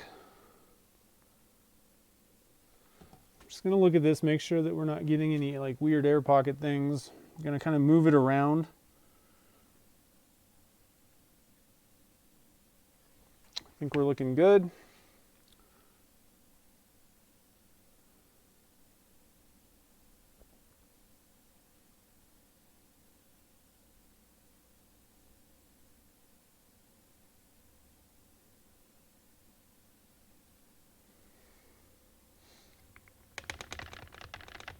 Kind of vibrating it, making sure that there's no air pockety type things. Oh, this is going to be a pretty wicked blink. Now you can't really see the burls inside, but whatever. You know, like right now. But when you start cutting into it, they're going to magically appear, and it's going to be cool. Okay, now I got a pipe here, so I don't know if you guys can kind of see. I should have gotten that ready. It's kind of like a candy cane sort of thing.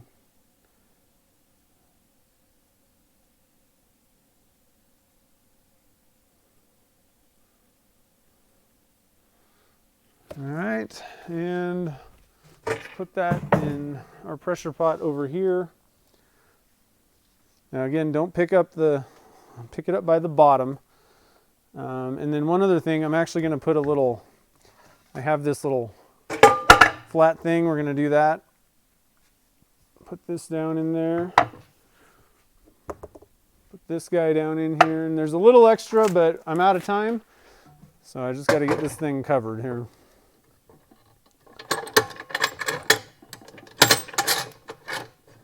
Get it pressurized. Get out of the way, iPad. You're in my way. We got pressure to apply. All right.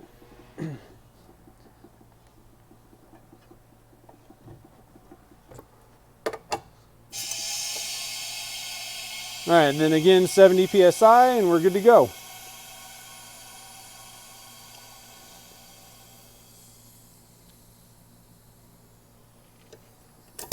Boom. Got a little bit left. I'm just gonna have to deal with that. Should have had more pipes ready. All right, so where are we at now? We got one more to do. Intro cam. So we got just a few more chunks, one more blank we can make. What I'd like to do, unfortunately you guys won't be able to see much in this, but I think, let me just measure this real quick. I wanted to make some 2-inch pipes, but I don't have any 2-inch clear. Yeah, that's 2-inch. So we're gonna use this pipe, but unfortunately you can't really see what's going on inside the pipe, but I think I just need to double check. Yeah, see, I need to do a little bit more sanding on these. This one will fit, this little piece. We got just a little tiny chunk right here. And then I'm gonna have to sand this, but I'm thinking 2-inch is kind of a good size. So let me go over to the sand. I'm gonna like turn the camera so you can kind of see what I'm doing over there, sorta, from afar. But I'm basically just gonna go over to the disc sander and the belt sander, sand these down so that they'll fit in the pipes. And we'll just make kind of a big, I'm probably gonna go for, you know, if you look at how big these pieces are, we're gonna probably fill this entire pipe up, and it's about 6 inches, I'd say. Let's see how tall this is. Actually, it's 8 inches. We're probably gonna fill this whole pipe, so it should be kind of cool. So I'm just gonna kind of move over. Yeah, it'll be a little mystery. Yeah, I like using clear so that I can see what's going on. You know, if you have a clear pipe, you can see if there's like an air pocket being trapped or if something weird's going on. So I like it for myself, but it really sucks trying to use, you know, black or white opaque pipe. You know, you're like pouring it in there and nobody on video can see. So, oh well. Oh well. You have to go, oh, have a good one. Thanks for stopping in. Hall's Breezers. Blueberry and ice cream. That sounds good. I like blueberries are like my favorite. I love those. They're probably my favorite fruit. You can just eat them. You know, like there's no messing around. Yeah, it does look like strawberry ice cream. Let's see here. Sorry, I'm just double checking, making sure that I didn't miss anything. Doesn't look like it did. So I'm just gonna kind of turn this over here. You can kind of see what I'm doing. But I just want to get these guys sanded up so that they'll fit in that pipe and we'll be good to go. And I'm going to put on I'm actually going to hit the mute for my microphone. So I'm just going to say goodbye for a second. And I'm going to put my mask on, my goggles on, and we're going to hit it with our sanders.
Okay, ready to rock now.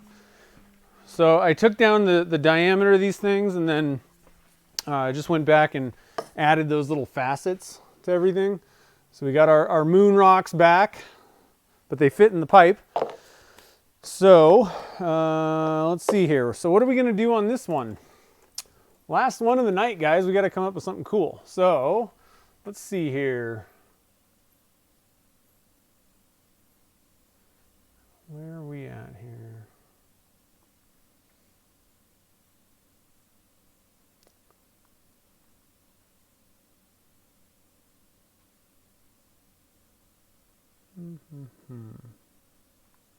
Okay.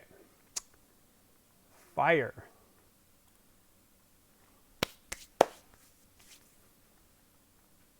Green and purple. Yeah, so these chunks are kind of yellow, pink. There's a lot of colors going on, actually.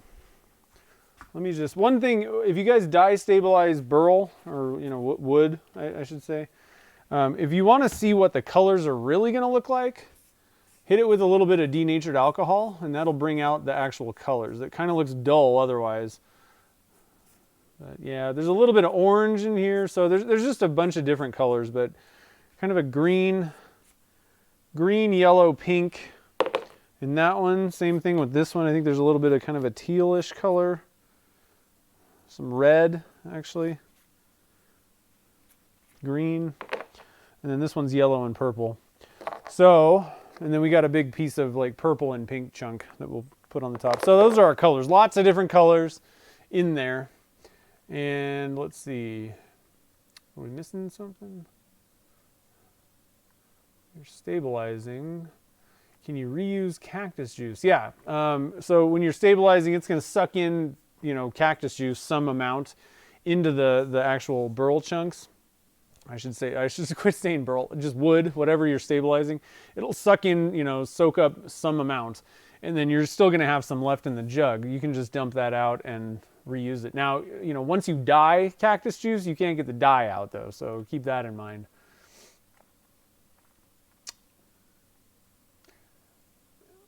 Orange sunshine. Actually, that's kind of an interesting idea. Orange and yellow. Well, okay, so I think we want to go kind of transparent. Actually, you know what would be kind of cool is just going with like an orange tint to this. Orange tint on it. So basically just transparent, but with orange. Maybe a little bit of... We could do just orange. Actually, that I wanted to do one color anyway and use liquid diamonds. Let's go with just orange, dyed, you know, transparent. And then add a little bit of just some orange, blaze orange mica powder to it. So just a few little swirls of mica powder, but it's going to be transparent. How about that? Let's try that. Let's give it a shot. Is there an alternative? There's other brands of it. I've never tried it. Cactus juice. I know the guy that like invented cactus juice, basically.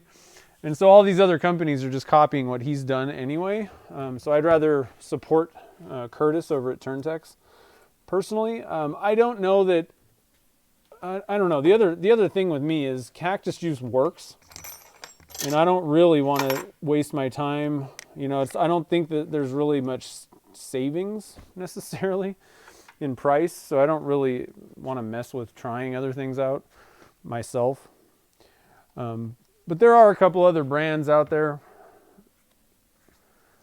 And there's different ways to stabilize.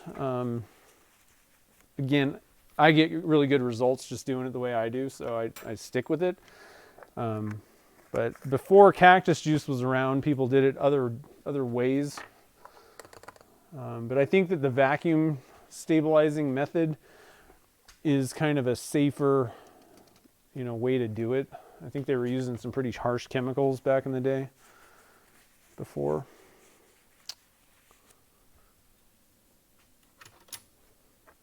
Okay, so we're getting our mica powders put away. We're going to go with orange. Yeah, I like orange too. It's a pretty good one. I know this. Well, that little thing used to be good, but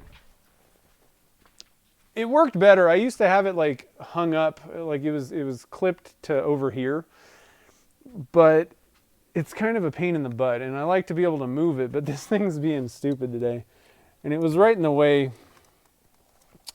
All right, let's try this. There we go. The problem is the stupid arm is just weak. There, that's a little better. It was doing fine until I had to move it to get out of the way. Okay, so we're putting our little micro pearl away. So 2-inch PVC pipe. Now a lot of people always ask how much resin. How do you know how much resin to put in there? So there's an online calculator. So this is, which camera are we on? Not this one, that one. There's Alumilite has an online calculator. I know we're going to be using liquid diamonds, but it's going to be pretty close. So you just take let me go through it here. You're going to enter in volume calculator. So it's like, just type in Google like Alumilite volume calculator. And so you're just going to type in the radius, which is going to be 1. The height is about 8. And calculate. So it says, let's see, are we doing this? Old box. So that says it's about 530 grams, I think.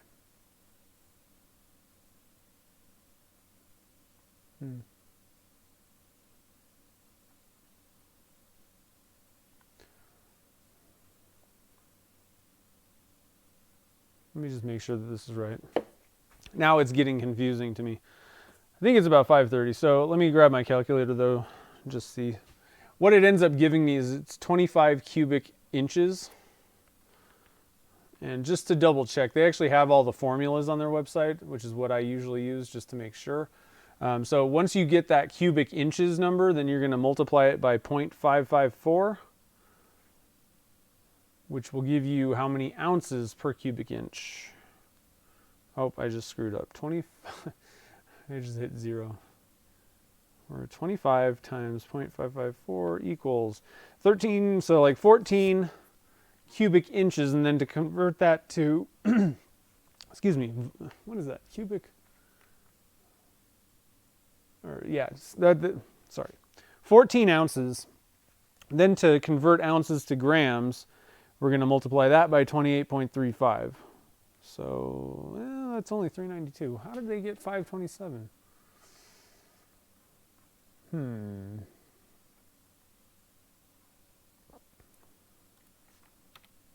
Hold on a minute, guys. Mold box.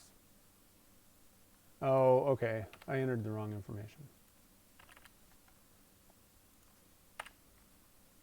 It's usually pretty easy. I just didn't do it right. 13 point, yeah. Yeah, okay. So I did it right. So in this case, you need to enter it. They have different stuff. It calculates silicone as well as resin.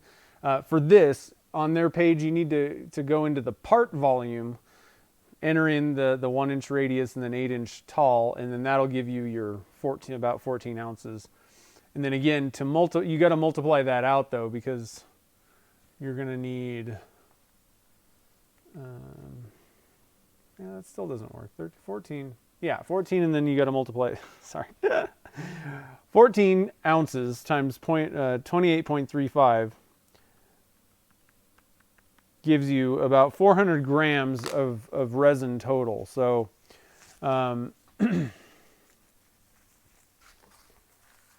but we're going to be sticking some wood chunks in there, so let's just call it 360. And then that'll be an easy number for us for the liquid diamonds. Sorry guys, I didn't mean to confuse you. It's hard to do things on the fly and not be prepared. Okay, so we're back here. Let's see here. Yeah, I know, math is killing me. So the short answer is for something round, you're going to take your radius, pi r squared, basically, times the height, and then multiply it by 0.554, and then that'll give you your ounces total. And then you can convert it to grams by 28.35. OJ's here. What's up, man? He just turned a really cool bowl. Sorry. Yeah, see the problem, I don't like doing like pouring water in. Like if I poured water into this, then I'd have to wait for this thing to dry out and do, you know, I don't have time for that. Much rather just use that calculator thing. But anyway, OJ just turned a really cool bowl, so I just wanted to mention that. Welcome to the stream. All right, so what we're doing here is we're making orange. So I'm going to put my little burl chunk guys in the oven right now. Heat them up, get them going. We have a little bit of liquid diamonds in these guys. We might have to break open the other one though. I just got a new set from Turner's Warehouse. Okay, so number 4, we're doing 2-inch PVC. We're using liquid diamonds this time, and we're going for orange and burl. So we're doing, let's see here, what did I just say, 400 grams? No, 360 total. It should be enough. And so that's going to be 100. So liquid diamonds is different. Liquid diamonds is going to be 2 to 1. So we're going to do 240 grams of the part A and 120 of the part B. And then we're going to just tint it orange with orange dye, like 1 drop. And then plus we're going to break off a little bit.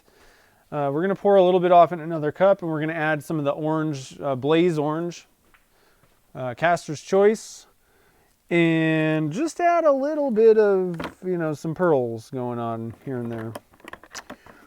And I think we'll do it kind of the same way, that dirty pour thing. We'll just pour a little bit of this in the, you know, mix it into 1 cup, dump it back in the main cup, and then just have it kind of pour out. And that'll just kind of give you a few little swirlies of your pearl kind of powder, but most of it's going to just be a transparent orange.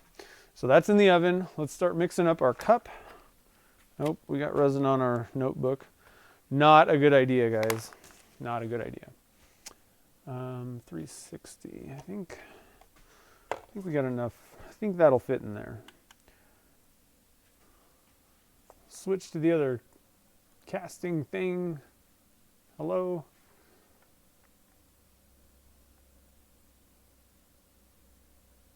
Yeah, that's a good way to do it. Write things down.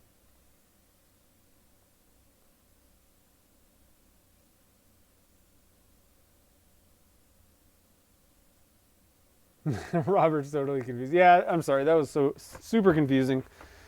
Just go to Alumilite's website and follow the directions. You'll be good. So 240 grams of part A. What I said was 400, but I dropped it down because that's total. That's not factoring in any of our burl chunks. Oh, look, I think we're going to actually make it. 190. Ooh, it's going to be close. 230. Yeah, I think we're good.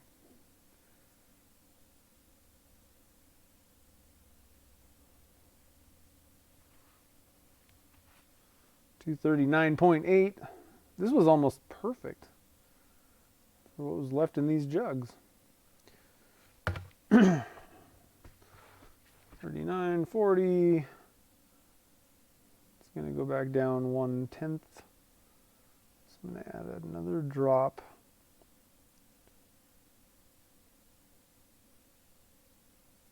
Oh, that was too much. I might have to take some of that out, yeah. That's cool, though. No problem. All right, there we go, 240. I don't think there's enough in there for me to worry about. And 120 of the part B. Now, I don't want to overshoot this one because that'll screw everything up. So we'll be kind of a little bit more careful. You can't really take the part B out after you've, or the second one, whatever it is.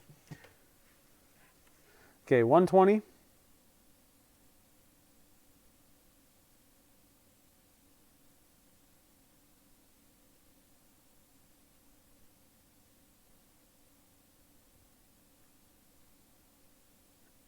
$114.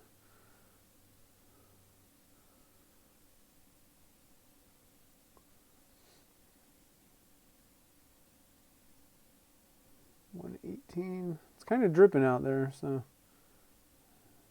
I think should be able to kind of sneak up on it here. 119. Now, one way, what I like to do usually, just to make sure I don't overshoot it too much, is get one of these little cheap 1 ounce cups, put a little bit of resin in there, and then that's a lot easier to pour out of than the big jug.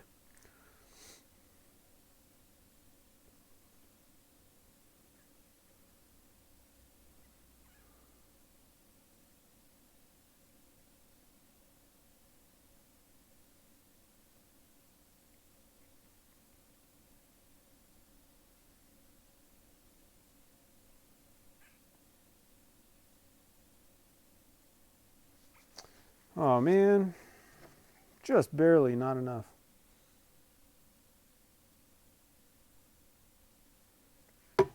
Okay, 119.8. Someone asked, do you have to be, how accurate do you need to be? And I'm like, well, my scale is accurate, so I'm going to be accurate.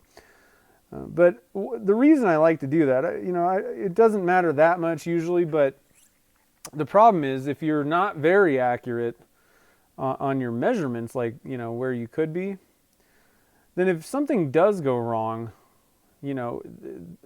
if you're really accurate with your measurements, then it's not going to be that. That's not going to be the problem with it, if you do run into an issue with one of your castings. And so it's just one of those things that I'd rather eliminate problems or potential causes of problems before they happen. So if you got an accurate scale, be accurate with it. Why not? That's what I would do. Yak, what's up, man? How's it going, buddy? We're just doing a little bit of casting over here. So Liquid Diamonds has 45 minutes of working time. All right, so that actually kind of poses a problem with our little pearl thing. I'm going to have to do that a little differently because I'm not waiting till the end of the working time. So we'll do that a little bit differently, but it'll still work out, I think. Pretty good. Kind of add it at near the end is what we'll do separately. One thing I do want to mention about epoxies, I highly recommend stir the heck out of it. It's typically mixing issues is usually the problem, the reason why people run into issues with curing or whatever. So just make sure that you're mixing it. Like I was talking to Chad about it, and I mean, he mixes it. He puts a timer on and just mixes for 3 minutes straight, which I guess I haven't actually timed myself, but I would probably say that that's what I do too. I find that you kind of need to mix it a little longer than Alumilite typically. Alumilite mixes pretty quick. And the other thing is I have enough experience with Alumilite that once there's no little wispy trails going around in there, it's mixed. You're good to go, and you're not going to run into problems. I find with epoxy, it may look dead clear and there's nothing really wispy going around in there, but it's still not fully mixed. So if you think you're done, I mean, you got 45 minutes of working time. Mix it up real well. Make sure it's all good to go. And you'll probably get better results.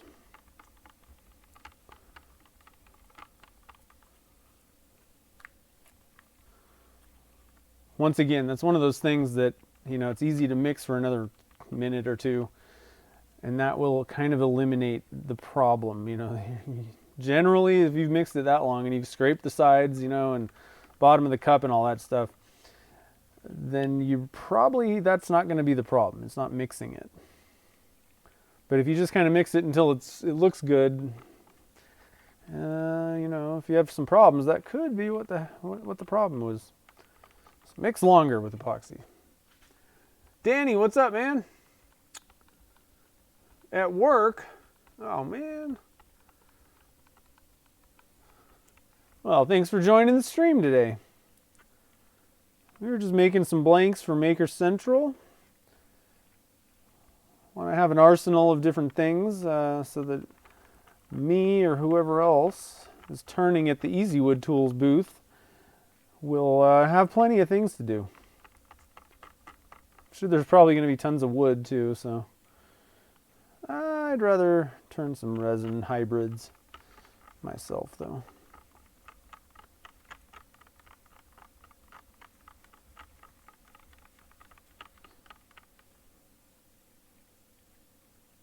Oh, I'm spilling this all over the place. I should have really got a bigger cup. But I like to push the limits, you know? Pushing the limits, guys. All right. That ought to be good. Now, I'm going to add a little, I'm going to actually put new gloves on so that I don't get resin all over everything. One thing I forgot to do is we need to seal up this tube over here. So, let's see. I need to find another piece of hdpe. I'm kind of out of the ones that I usually use. So, in fact, I could probably go with something even thinner. Here's a nice piece. So we're going to switch to the other view. Again, the nice thing is I got 45 minutes of working time. I'm not really worried about it setting up on me or anything. So, still got our hot glue gun plugged in, so we're good to go there. First thing I need to do is spray this pipe out. This one's kind of long, so I'm actually going to spray from both ends just to make sure that I've coated it really well. The other thing is I don't think I've used this particular piece of pipe for quite a while. And so I find like the first time you're using a piece of PVC pipe, it's a good idea to really give it a good coating with that mold release. Tend to find you're going to get better results doing that. Okay. Again, I'm gonna just kind of hit the top, or actually the bottom there of the pipe. We're on the right camera.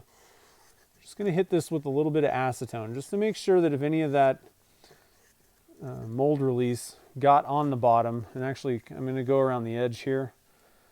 We want to make sure that our hot glue has a good surface.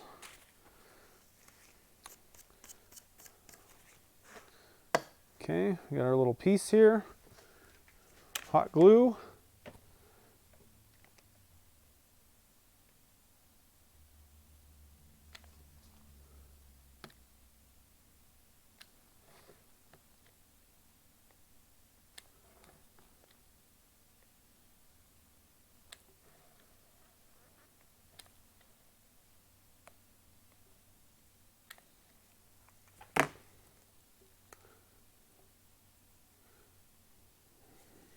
All right, let that sit for a minute. I'll come back and hit that again. Let's see here. I'm going to break off a little bit of this resin. Switch back to the other view here. Real quick. So I'm just going to dump a little bit in this little cup here. Very small amount, not much. And we're just going to add a little bit of this blaze orange from Caster's Choice. Not much, just a very small amount. Just want to add a little bit of orange pearliness, that's it. What's going to happen is we're going to kind of mix this in, but it's going to be a very, very small amount, and we're going to try and do this smart, let's say.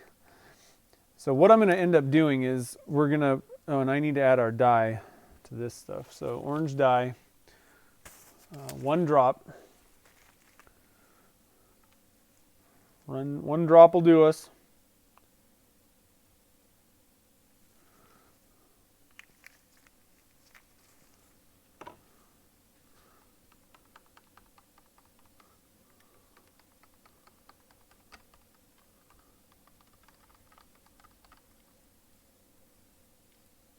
So what we're going to do here is we're going to pour in the majority of this cup into that, we're going to stick our burl chunks in the pipe, and then we're going to pour this in.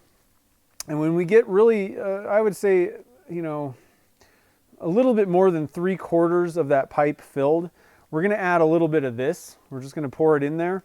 And then we're going to pour the rest, that remaining quarter or so of our orange, you know, this stuff, the transparent orange. We're going to pour the rest of it on there, and that'll kind of push down some of that pearl. And it'll just be like little small highlights of it. Little wisps of some pearliness going on. I got resin all over the place on that cup. So I'm going to switch. Hey, thanks. I appreciate it.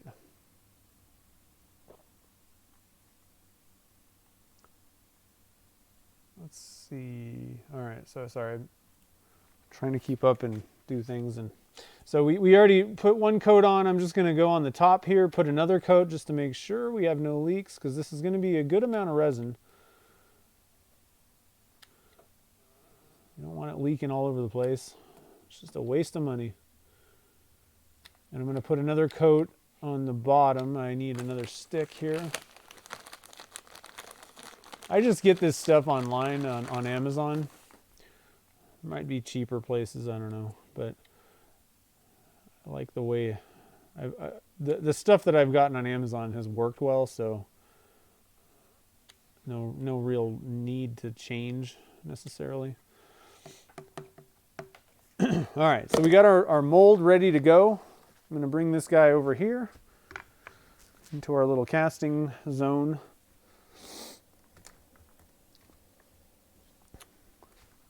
Switch the cameras back out. Let's see.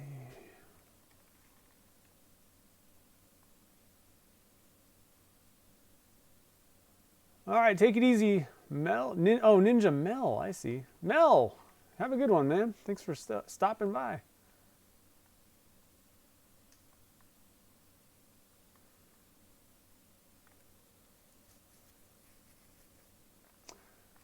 Okay, let's take a look at our little wood chunks over here. Oh yeah, they're nice and warm. Okay, so I think those are ready. So I think we can pour this at any time. I'm going to put a new set of gloves. The problem is I got resin all over this cup, so every time I touch it, every time I stir it or do anything to it, I got resin everywhere. I don't like getting resin all over everything in my shop, if I can kind of help it. Designated areas only. All right, now I don't know how we're going to do this. We need to get the camera. I already said this is going to not be the most amazing thing on camera anyway, but I think we can get you a better view than looking at the side of the pipe.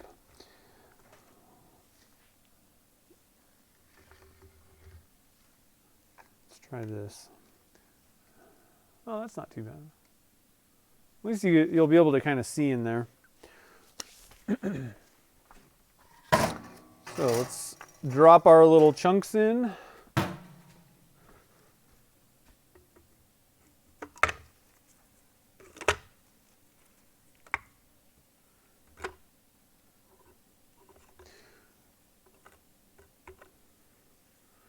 I'm going to leave this piece out for now, just so I can everybody can kind of see a little bit more in there. Yeah, not much light. That's the only problem. And we'll just kind of pour this stuff. One of the nice things, you know, liquid diamonds is super thin, and having that longer working time, it lends itself pretty well to doing this kind of a thing, where you're, you know, pouring the resin down in and just kind of letting it kind of flow around stuff.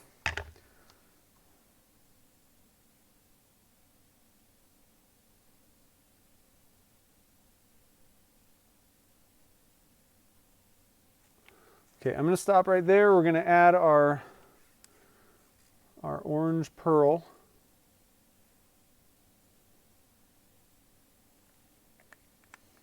And then this may not make it all the way down to the bottom of this mold. We'll see. But I'm actually going to kind of, what I want to do, and I'm going to have to move this over here a little bit, zoom this out. So what I'm going to do is actually kind of dump this from like a high point, because I want it to push it down as far as possible. we'll see how that worked. I don't know. It may not have worked as well as I was hoping. I guess I kind of forgot. We still have, I'm going to have to dump some of this out actually. Because I want to get that last chunk in there. Dunkin' chunks. All right. I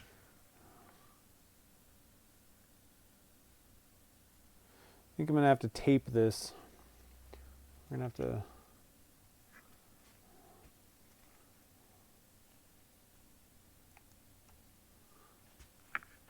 This is a mess.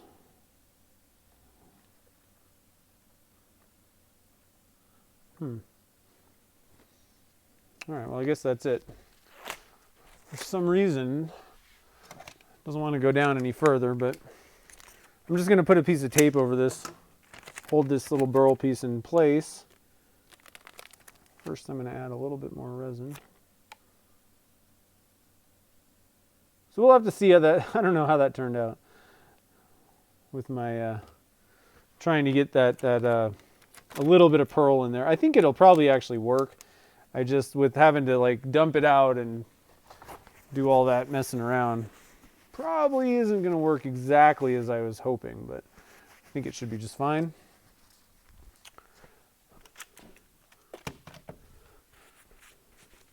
The main thing is I was going for transparent, and it's going to be transparent. It's not going to, you know, that wasn't even enough of the pearl powder compared to the amount of resin in there to make a difference. It'll just add a couple little wisps here and there, and it should be kind of cool. What I'm looking for is another little base, a little piece of wood or something to put down there just to kind of give it some support in the pressure pot there. We're going to use a little bit of what is this stuff called? Fake counter. I'm going to just pop this in the bottom of the pressure pot. Thing about that is when you're pressurizing things, it may want to tend to kind of warp this little piece of hdpe. So I'm just going to, I want to put something flat underneath it just to give it a little bit more support. The only problem is, there we go. Okay, got that. Got resin all over myself again. And we got a little bit of resin left. And since we have time, I think what we're going to do here, let's see, what are we going to do with it?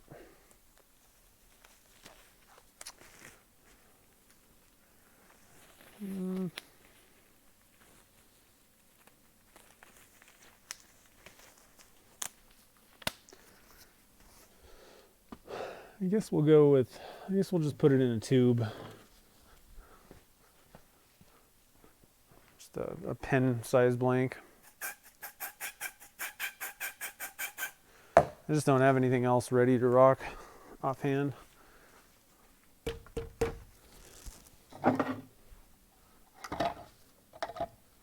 Okay, so you can kind of see what I'm doing here. This one has the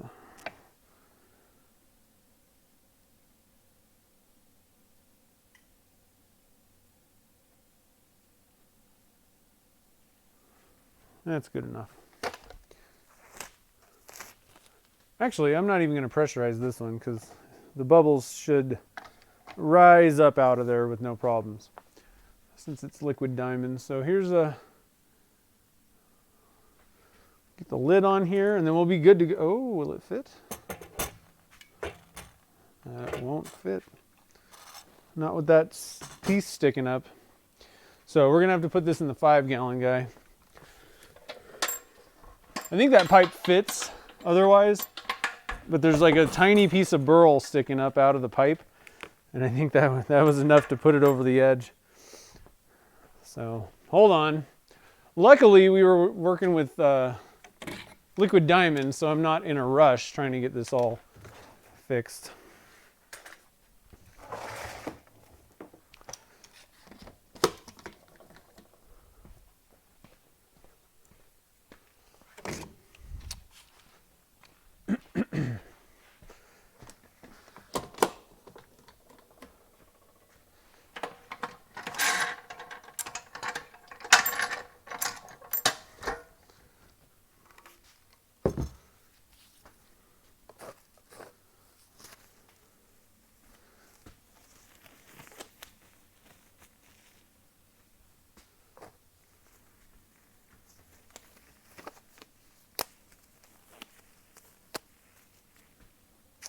Okay, let's try this again.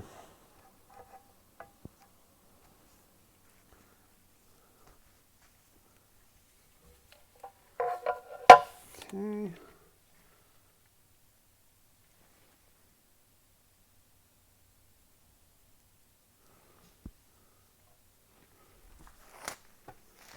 All right.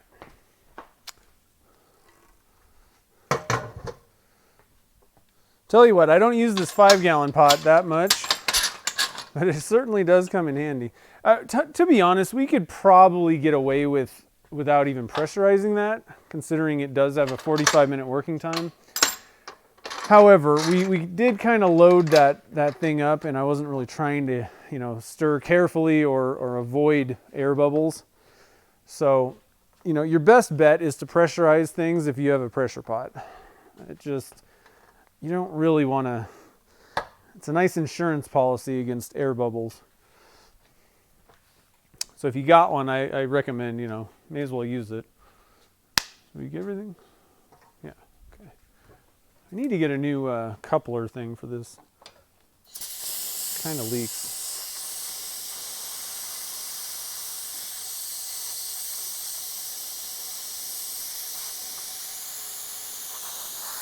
What the heck is going on?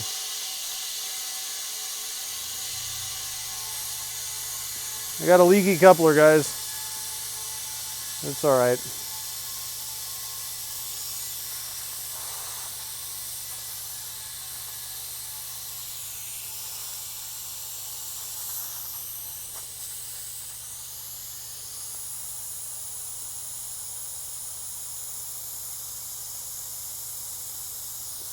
All right, 70 PSI.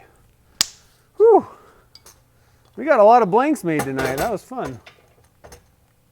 How's it going, Jeff? Ooh, a mini egg. Nice. Those mini eggs are fun, I'm telling you. I was totally surprised when I made that one. All right, so I guess that's about it. Patrick, what's up, man? You came for the end, unfortunately, but so that was kind of fun. Like I said, these blanks are going to be, I'm going to be bringing them, or they're going to be at the Maker Central, the Easy Wood Tools booth. Either I or somebody else that's demoing at the booth is going to be turning these things. I just kind of wanted to get a good supply that we have to turn there. The other thing is, I'm pretty sure that Easy Wood Tools will allow people to like demo their tools out. So I just wanted to have, a couple bottle stoppers or whatever, some extra blanks for people to kind of turn up and try out, especially the negative rake scrapers. So that's what we're doing tonight. I'm probably going to do another, let's see, I got to think about this. Probably going to plan for, like, I'm probably going to do like 2 demos, let's say, one each day at the Easy Wood Tools booth. We don't really have any set times. I think it's just going to be kind of jump on a lathe whenever you can. There's going to be tons of us out there. So if you're going to Maker Central, definitely stop by the Easy Wood Tools booth. There's going to be Carl Jacobson, Scott Grove, Jim Overton's going to be doing stuff. Jamie Page will probably be doing stuff, and probably others. So, and of course myself. So we're going to all just be kind of round robining, turning up some projects while we're there. There's going to be 2 lathes going like probably at all times. So what I'm thinking though is these are great, but these are not necessarily like my demos, I guess in a sense. I think I want to try and come up with some, like at least 1 blank, maybe 2 that are just kind of different and kind of cool. Something a little different, a little more Dunkin' Junk kind of style for me to turn for my demos. So I have a project in mind and I just need to do a little bit of planning, think about this, but I'll give you kind of a teaser. I got some peacock feathers. Somebody sent me like 2 years ago, and I feel bad because I never used them, but I didn't want to waste them. I'm thinking it might be time. I have an idea. So next Friday, I think we'll be making that blank, and again, that'll be another blank for me to take to Maker Central.